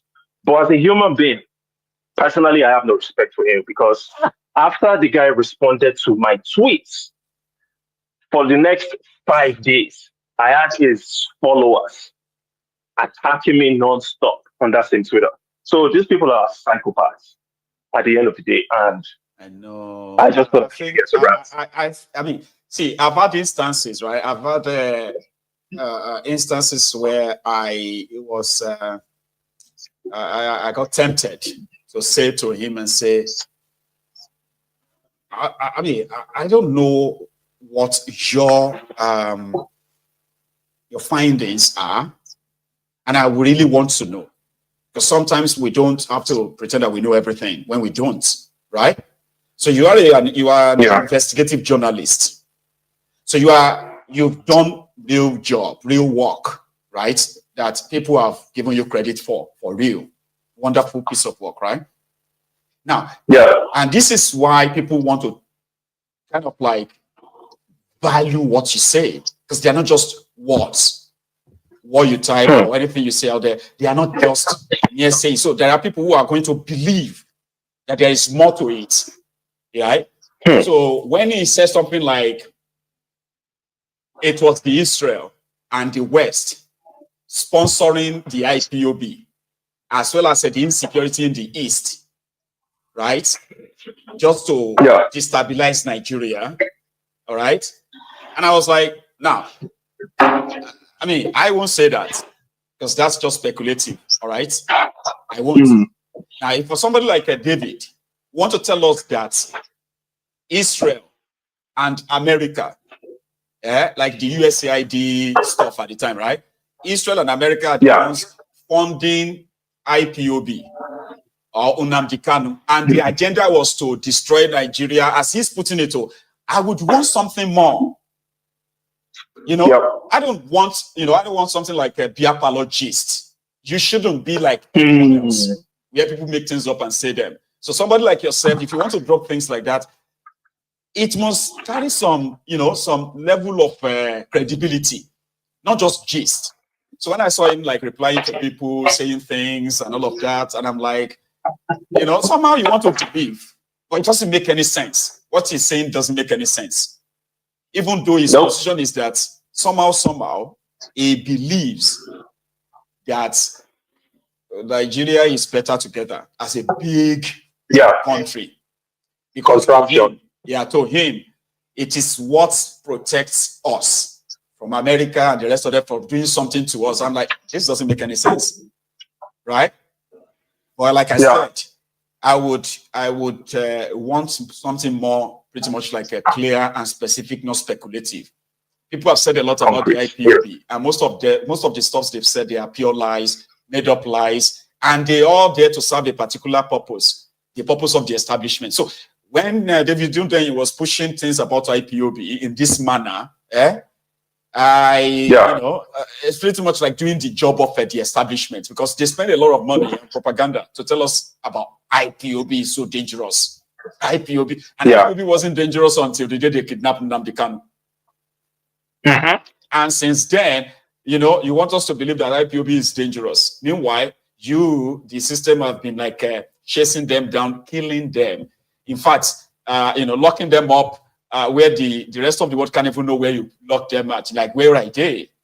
So if you, David, our own David, have something, right, that is implicating something real, not speculative, the ideal thing is for you to share it. So I see all of that. Like I said, I've been tempted a few times to want to say, "Oh, David, why don't you just share?" But I was like, it's a Twitter, right? So I have this ability to just ignore. And you see that Harry you're talking about, right? I've had instances where, or I've seen scenarios where it was completely out of place. And like you said, it started to be like a response to the bigotry of the Ronukus, right? Somehow, he said, he has said a lot of horrible things, shared a lot of horrible things about the Yoruba generally, right? But what I discovered is that every time you see him post something, Ari, about the Yorubas, take your time before you react, before anything at all. Even if it's going to take you hours later, don't react yet. Give it time. You will realize that there are like so many unprintable things that the Olympics have just printed about the Igbos. So it has nothing to do with, even though that may be the fuel, right? It has nothing to do with OP per se. It is pure Igbo, Yoruba, bigotry, Olympic they are doing, right? Which in itself, like you said, if you don't have the thick skin to hold it in, I mean, you would want to react. I do. Yeah. But yeah, that's it, brother. Thank you so much for the great show. Bless you. Just take it easy, okay? And yeah, stay a little bit away from that toxic platform if you can. Me, I'm so used to it. I'm just the greatest ever. I can be reading everybody, and I won't even like, talk less of commenting. I have never been pushed to comment, because most of it I'm like, well. There you go. You know what? When I saw that guy make fun of Akintunde and his wife, that shit hurt me. That particular one. I was hurt. Yeah. I was hurt. There's always going to be something that's. But it's all good. That's it. I've had enough. No, I mean, this is nonsense. Yeah. Rubbish. I get you. Yeah. Let me take another. All right. Thank you, brother. God bless you. Yes, sir. Stay safe, okay? That's the African Wahala, ladies and gentlemen. And I do have another caller on the line as well. Hello. Mayegu Baba. Baba. How are you, sir? I greet you, my brother. I greet you too. How you doing? How's your family doing? Well, we are very well, oh. Well, thanks so much for asking. Yeah, nice to have you back again and also to speak with you. Again, thank you, sir. Most of these days we wait on the line and then we finally then you announce there will be no call. I'm sorry. But yeah, no problem. Go on, sir. Yes. So, Nigeria is a theory. So I don't blame most of our people when they sit down, think, and then they come here and they try to analyze. There is no way to, my brother, it cannot work. No. It cannot work. I see the video you talked about, the guy who was at the airport. And we cannot ask. The guy who came in and he was wondering that did they fight war in this place? And he was like, yes, about yes, war. yes. I mean, war. Like people are fighting their own physical and their spiritual war.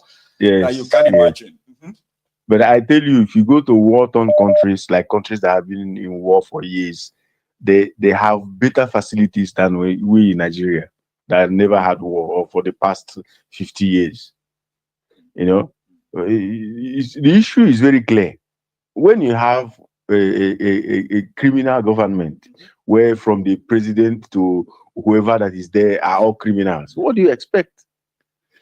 That's why when people complain on those guys that went to the parliament or to the Senate from Labour Party, they say, they're not talking. How can they talk? You remember last time I reminded you, there are so many voices that people have raised at the Senate floor when they see things going wrong. And then people will oppress them. You see the Senate president, you are suspended, you are this. And nobody ever heard from them no more. Nobody cared how they survived. So how do you want these people to talk? They cannot, because they see what happened to the other people. So they just get silenced. Because if Nigeria was a country, if someone stand on the Senate floor, a senator who sees document, who knows what's going on, shout, say, there is something, they are pardoning this one, and nobody, tomorrow they say, the Senate president will say, off your mic, or this, and then nobody cares about how that guy suffered. Maybe they send him out, or now they say they're doing recall. So when next that kind of thing happen, they say, take $10,000. Of course, they will quickly take it. You don't blame them, because if something happens, nobody will fight for them, nobody will protect them. So Nigeria is not a country. It's a crime scene, like you said. So many things go wrong. I just read in the news now that Nigeria is going to borrow how many billion? They are borrowing another 1.08 billion again. No, that is small. There is another one. They seek to borrow 10.5 million from World Bank. Okay, right. I thought it's billion. 10.5. They say this one from IMF now 1.08 billion. Okay, but this one, you know what they said? They said the loan is to strengthen CBN's tech capacity. I wrote that. It's laughable. God damn it. Tech capacity. You just borrow this money and people who built a website with, you forgot? Yeah. It's 72 million naira. Imagine me, I build website and I can build for them for free. I mean, yeah. Where would we stop, my brother? It will not work. Imagine a Akpabio, Senate president, somebody who is accused of so many crimes, even harassing women, and then you expect perfection from him. How? No. It's impossible. It's impossible. It's impossible. And again, Maigu, there is one northern girl. I used to send you some of these videos just to, to help the work now. But all of a sudden, I see that the other WhatsApp. I mean, I see that my message is not delivering. Well, the old one, but this one you are calling on. The problem is that the other number. I barely read the messages on it. Yeah, because there is this northern girl that lamented. I wanted to send you that video. Oh. Man, you just watch. Why I talked about this video now? There's this chubby black, right? Like that. Yeah, I sent it with my other number. I possibly must have seen it then, all right? But go on, sir. Okay. I want to send you that video because why I'm sending you this video is because of this Dalong. Election is coming. When you hear all these northern elders, all these politicians give them money to create a narrative. You understand? Division. Are you getting me? I'm with you. Yeah. So these things are for 2027. So they get money from politicians. Probably people from the north, they will say, let's snatch the power from these people. Yeah. So they start one They are movement. positioning themselves. It's pretty Yes.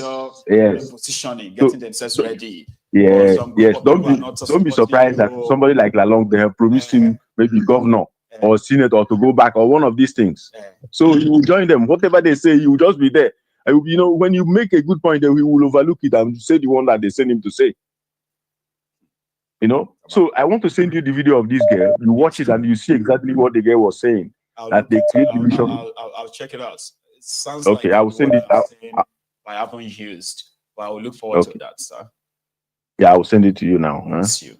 Thank you so much. Let me take another one before we welcome, my brother. All right, have a good evening. Yes, sir. Right, yeah. Stay safe, okay? So hang on. Okay, I have another caller on the line. I'm going to ask them to wait for me for just a minute, too. So let me go say thank you to this person who just donated to my GoFundMe. And that is Daniel. I'll tell you, thank you very much for that. So every penny counts, like we say here, right? Let's go say every penny counts, every little help. So thank you very much to those of you who have actually reached out in this manner. Let me share it, okay? And one of these days, I can come here and flaunt, my brand new cam, my brand new drone, and a few other stuff I'm trying to get behind this scene as well. Here is my caller, possibly my last caller for the night. Hello there. Hello, sir. My ego, very political. Good evening to you. How are you doing, sir? How you doing, sir? It's nice to talk to you again. It's a pleasure, Baba. Thanks so much for calling in. Please, go on. Yeah, I'm trying not to talk about. There's a girl that called about the last time you had this show. I think she was the last caller. I can't remember. Her name was Bimbo. That called from the United States. I don't know if you remember. I do. And yeah, depends on if you remind me of what she said, then I will further remember the person. I clearly remember, but she was talking about something that had to do with dividing Nigeria. That we had a group of people that wanted one Nigeria. Yes. Another group of people that wanted, I clearly know you now understand who I'm talking about. I do. I remember her. Yeah. So I'm trying not to go off. I'm sorry to say that because we all have our opinions on how we address issues, and people actually have reasons why they actually, choose to be occultic on certain ideas. I don't know if you understand what I mean. I do. Because anybody that is standing for segregation of the country, whereby everybody go their ways, they have a reason. We do. And they have very concrete and cogent reason. Because you can't have someone that have a farm and you have some idiots, some ragtag terrorists coming all the way from the north, ravaging their farm. If you present to that guy and tell him, do you prefer we have a one Nigeria or everybody go their way? I'm sure I don't have to tell you where the person will actually lean into. Obviously, the person will always tell you. But their own concern was that, sorry to cut you short though, right? I just want to quickly put it because I know the person is also watching and just to make the whole context pretty much like understandable for all our viewers as well. Yeah. I think their own concern, which is also legit, by the way, because this person, for example, right, is somebody I know, right? She is somebody who is into the breakup of Nigeria. But, she is just somebody who likes to question everything. I mean, if she's not getting the answer, like she hasn't really gotten the answer, okay? So then she's partially still believing that until that happens, this contraption is worth fighting for. Not fight for it because we want to keep it, but our place in it. Rather than us to just stand our hands up and let the roads keep doing what they are doing because we've already made up our mind, we're going to our country and all that. So she came from the background where, there was a momentum where we had some people championing for example, the Yoruba nation, this and that. So she belongs to that category of people that were asking for the plan. Like, okay, how is it going to be? What are the steps? Those curious and people who just want answers. Then things went south. Like things gone south the way it went the last time, and because of that, she still believes in the the breakup of Nigeria.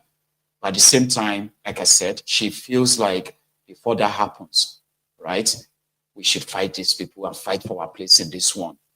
And like you kind of observe as well, she did observe. She said, majority of the people in the comment section don't even want to give any entertainment or any form of, listening ears to the people, who are not holy, like holy to the breakup. But that's her position, though.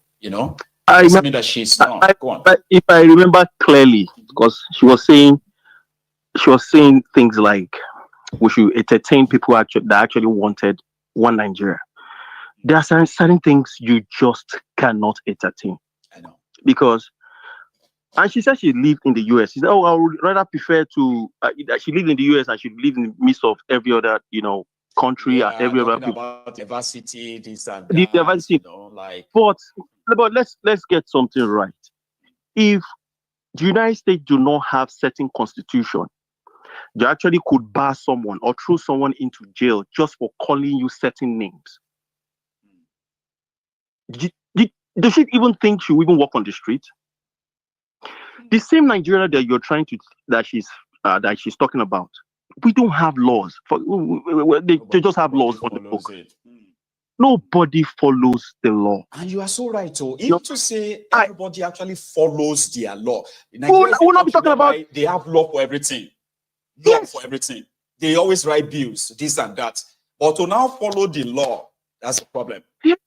And since nobody follows the law, no rule of law. The jungle justice, everybody will do it. If there is law, and everybody follows the law, we will not be talking about. Be so divided like this. No. But asking for Biafra, asking for Yoruba nation, as ideal as they sound, it will likely not be popular like this. It will not be as popular as this. I cannot have a guy, I cannot have some group of people walking around with gun.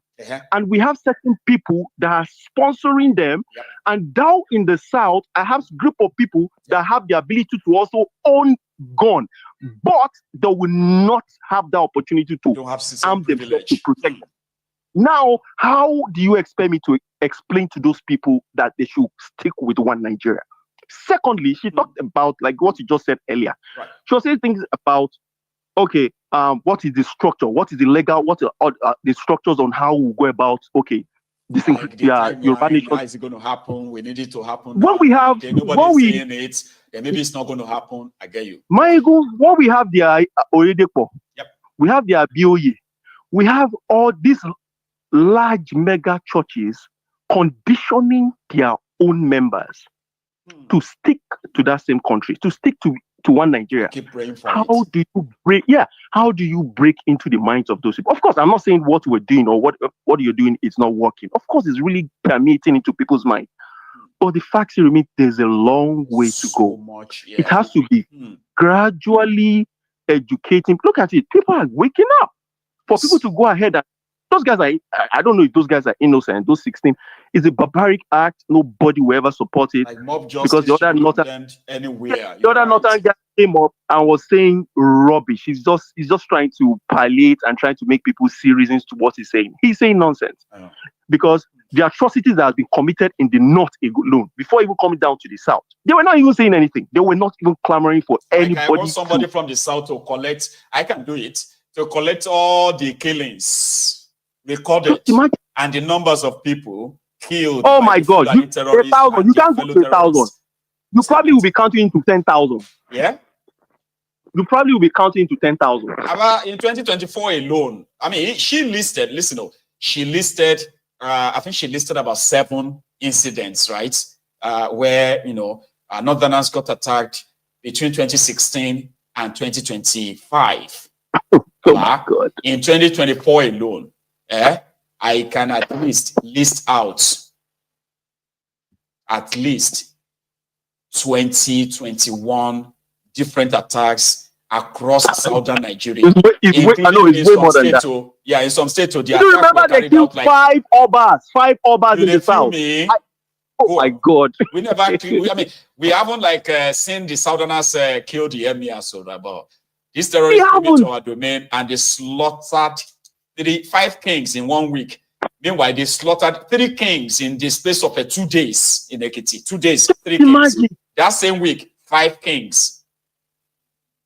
So there are certain situations whereby there are certain things you can't entertain. Look, because you can't justify a one Nigerian guy and the person that wants. You can't justify it. Look, most of them are actually Christians. We have a lot of Christians in Nigeria. There's a particular passage in the Bible. It says, "Can two walk together unless they agree?" How can Yoruba, Igbo, Hausa walk together? We never agreed. There's no day we ever came together and said, okay, we want to pen something on paper and said, okay, this is my own guideline. This is my own guideline. This is my own guideline. And let us see how we could work together. We don't have that structure. No. And we don't have that kind of structure. We'll always have this all form of quarrels. That's right. That will always lead to everybody want to go their way. So anybody that is coming up and trying to say, oh, we should entertain someone that had to do with one and each. Look, it's not going to work. You can have your opinion, keep your opinion. I don't know. I'm sorry, it's your show. If you have your opinion, they keep their. I know, I get you, right? There are some opinions that some of you be like, I don't want to hear it. It's annoying. It's not possible. It's not possible. I'm from the southwest. Yep. I know how much they are killing my people, and you expect me to want to die. I spent almost about 20 years in the north. Bless you. So it's not like I'm dissociating myself from the. So I have an idea. So you cannot tell me that I should want to reason with certain ideas. No, it's not going to work. It's just like the Americans, you are telling them to come and reason with a terrorist. They don't want to hear. No, they want to take them out as soon as possible. So the idea is we want to go. So entertaining anybody that wants to be one, you can have it in your heart, keep it in your heart, think about it. No, we can even like, we want them to support us to force their hands where everybody, those who want to stay, and those who want to leave, they can both express themselves. It is called referendum. So it's okay. If anybody wants to be part of Nigeria, great. I don't want to be part of Nigeria anymore. And if I have a chance, there are millions like me too. So don't get me wrong. There are those who want to keep this contraption. And there are those who don't want to. So if the Northerners are saying they will throw in the tower because they can no longer be protected by Nigeria, that's how some of us feel. Nigeria can't protect us anymore. So if there's a chance for us to now decide, where would you choose? You watching me, which side would you choose? Would you vote for Nigeria?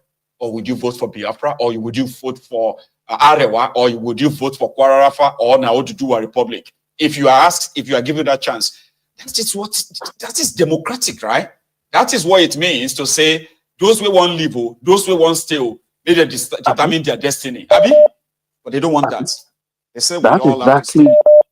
That is where democracy coming. If democracy is about everybody expressing their opinion. Yeah. Which way do you want to go? Do you want to go this way? Do you want to go that way? Yeah. And they should allow them to do it whichever way. Thank you for your time. I appreciate your time so much. Thank you, sir. Robert. Thank you so much again for also taking us through that route as well. Okay, you have a good one. All right, and good night. So, brethren, this is where we're going to draw the curtains, okay? I am sorry that tonight we had to take, longer calls. No, we had to let the callers speak longer, kind of. So we are coming back into taking calls. So I'm going to see you tomorrow, all right? Enjoy the rest of your evening. And thank you so much for your donations, right? So far, so good. I think I have now raised, if I have to add them together, I think I have now raised £600. No, it's not. This is 600. Let's say I have now raised 550 plus 50. Yeah, that's 600, right? So thank you to every one of you from every pocket that comes from. But you see what I'm trying to get. The best way to actually achieve this is to have my donation in as soon as possible, because this alone costs £5,700. That's a lot. This is going to cost another £1,800. Okay, now that is £7,500 all joint, right? There are other, gadgets, equipments holding your camera like that, that stuff. Anyway, Sha, until I made the number, so I will keep asking. So thank you so much for your time. Enjoy the rest of your evening, everyone. Yeah. Happy Friday. Enjoy the rest of your evening, and I shall see you again. Good night.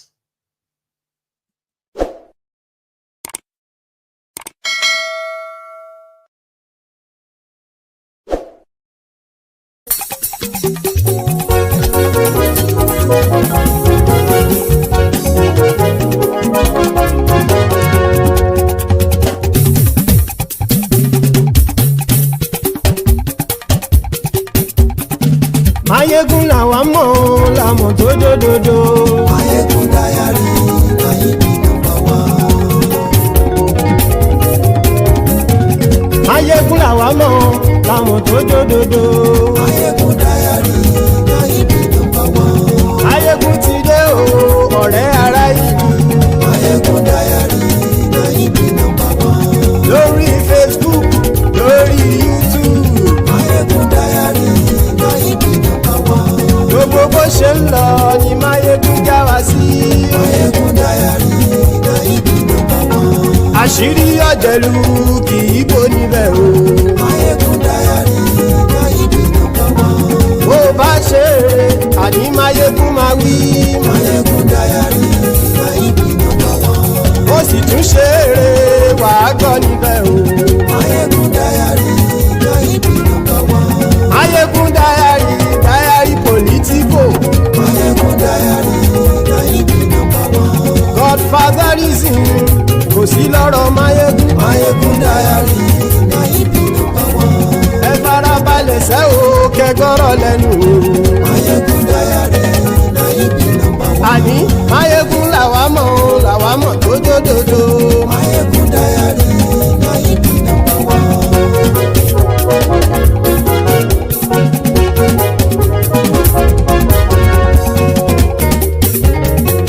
Àní ẹ̀sùn rákì. Mayegun ti dé. Mayegun ti dé. Ọ̀jẹ̀lú ẹ̀sùn rákì. Mayegun ti dé. Àní ẹ̀sùn rákì. Mayegun ti dé. Lórí Facebook. Mayegun ti dé. Àní ẹ̀sùn rákì. Mayegun ti dé. Lórí YouTube. Mayegun ti dé. Àní ẹ̀sùn rákì. Mayegun ti dé. Bọ́ bàbá gbé wúrẹ́. Mayegun máa wí. Àní ẹ̀sùn rákì. Mayegun ti dé. Ijó ìgbádìyẹ. Mayegun máa wí. Àní ẹ̀sùn rákì. Mayegun ti dé. Presido bá rúfin o. Mayegun máa wí. Àní ẹ̀sùn rákì. Mayegun ti dé. Bí gómìnà kówó jẹ. Mayegun máa wí. Àní ẹ̀sùn rákì. Mayegun ti dé. Ọlọ́pàá ti ń darí bá. Mayegun máa wí. Àní ẹ̀sùn rákì. Mayegun ti dé. Aṣòfin tí ń rúfin o. Mayegun máa wí. Àní ẹ̀sùn rákì. Mayegun ti dé. Òpùrọ́ olóṣèlú. Mayegun máa wí. Àní ẹ̀sùn rákì. Mayegun ti dé. Ọ̀jẹ̀lú ẹ̀sùn rákì. Mayegun ti dé. Àní ẹ̀sùn rákì. Mayegun ti dé.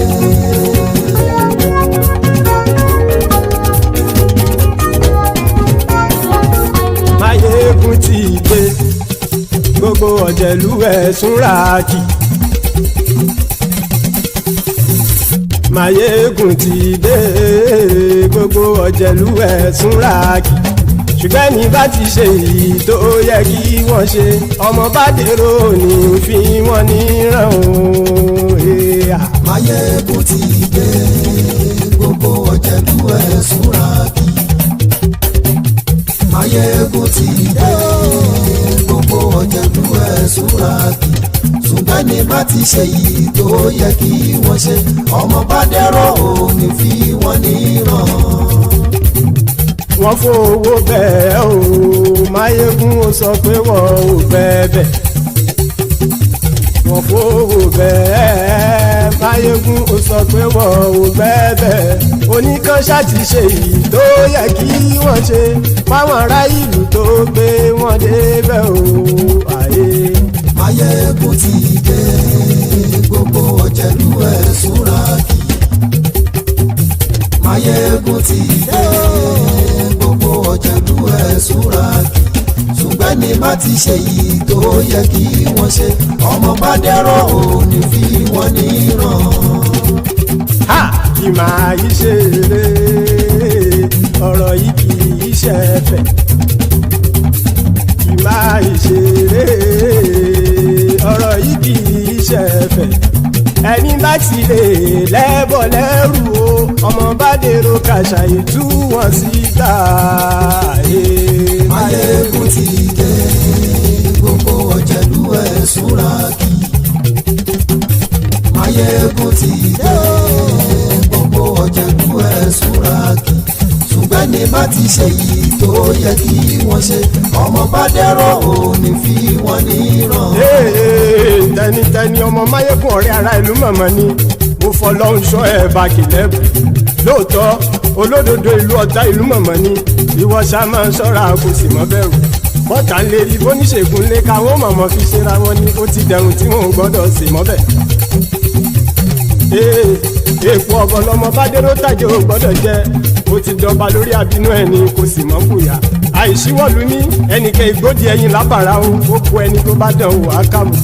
Máyégún ti dé gbogbo ọ̀jẹ̀lú ẹ̀ túnra kì.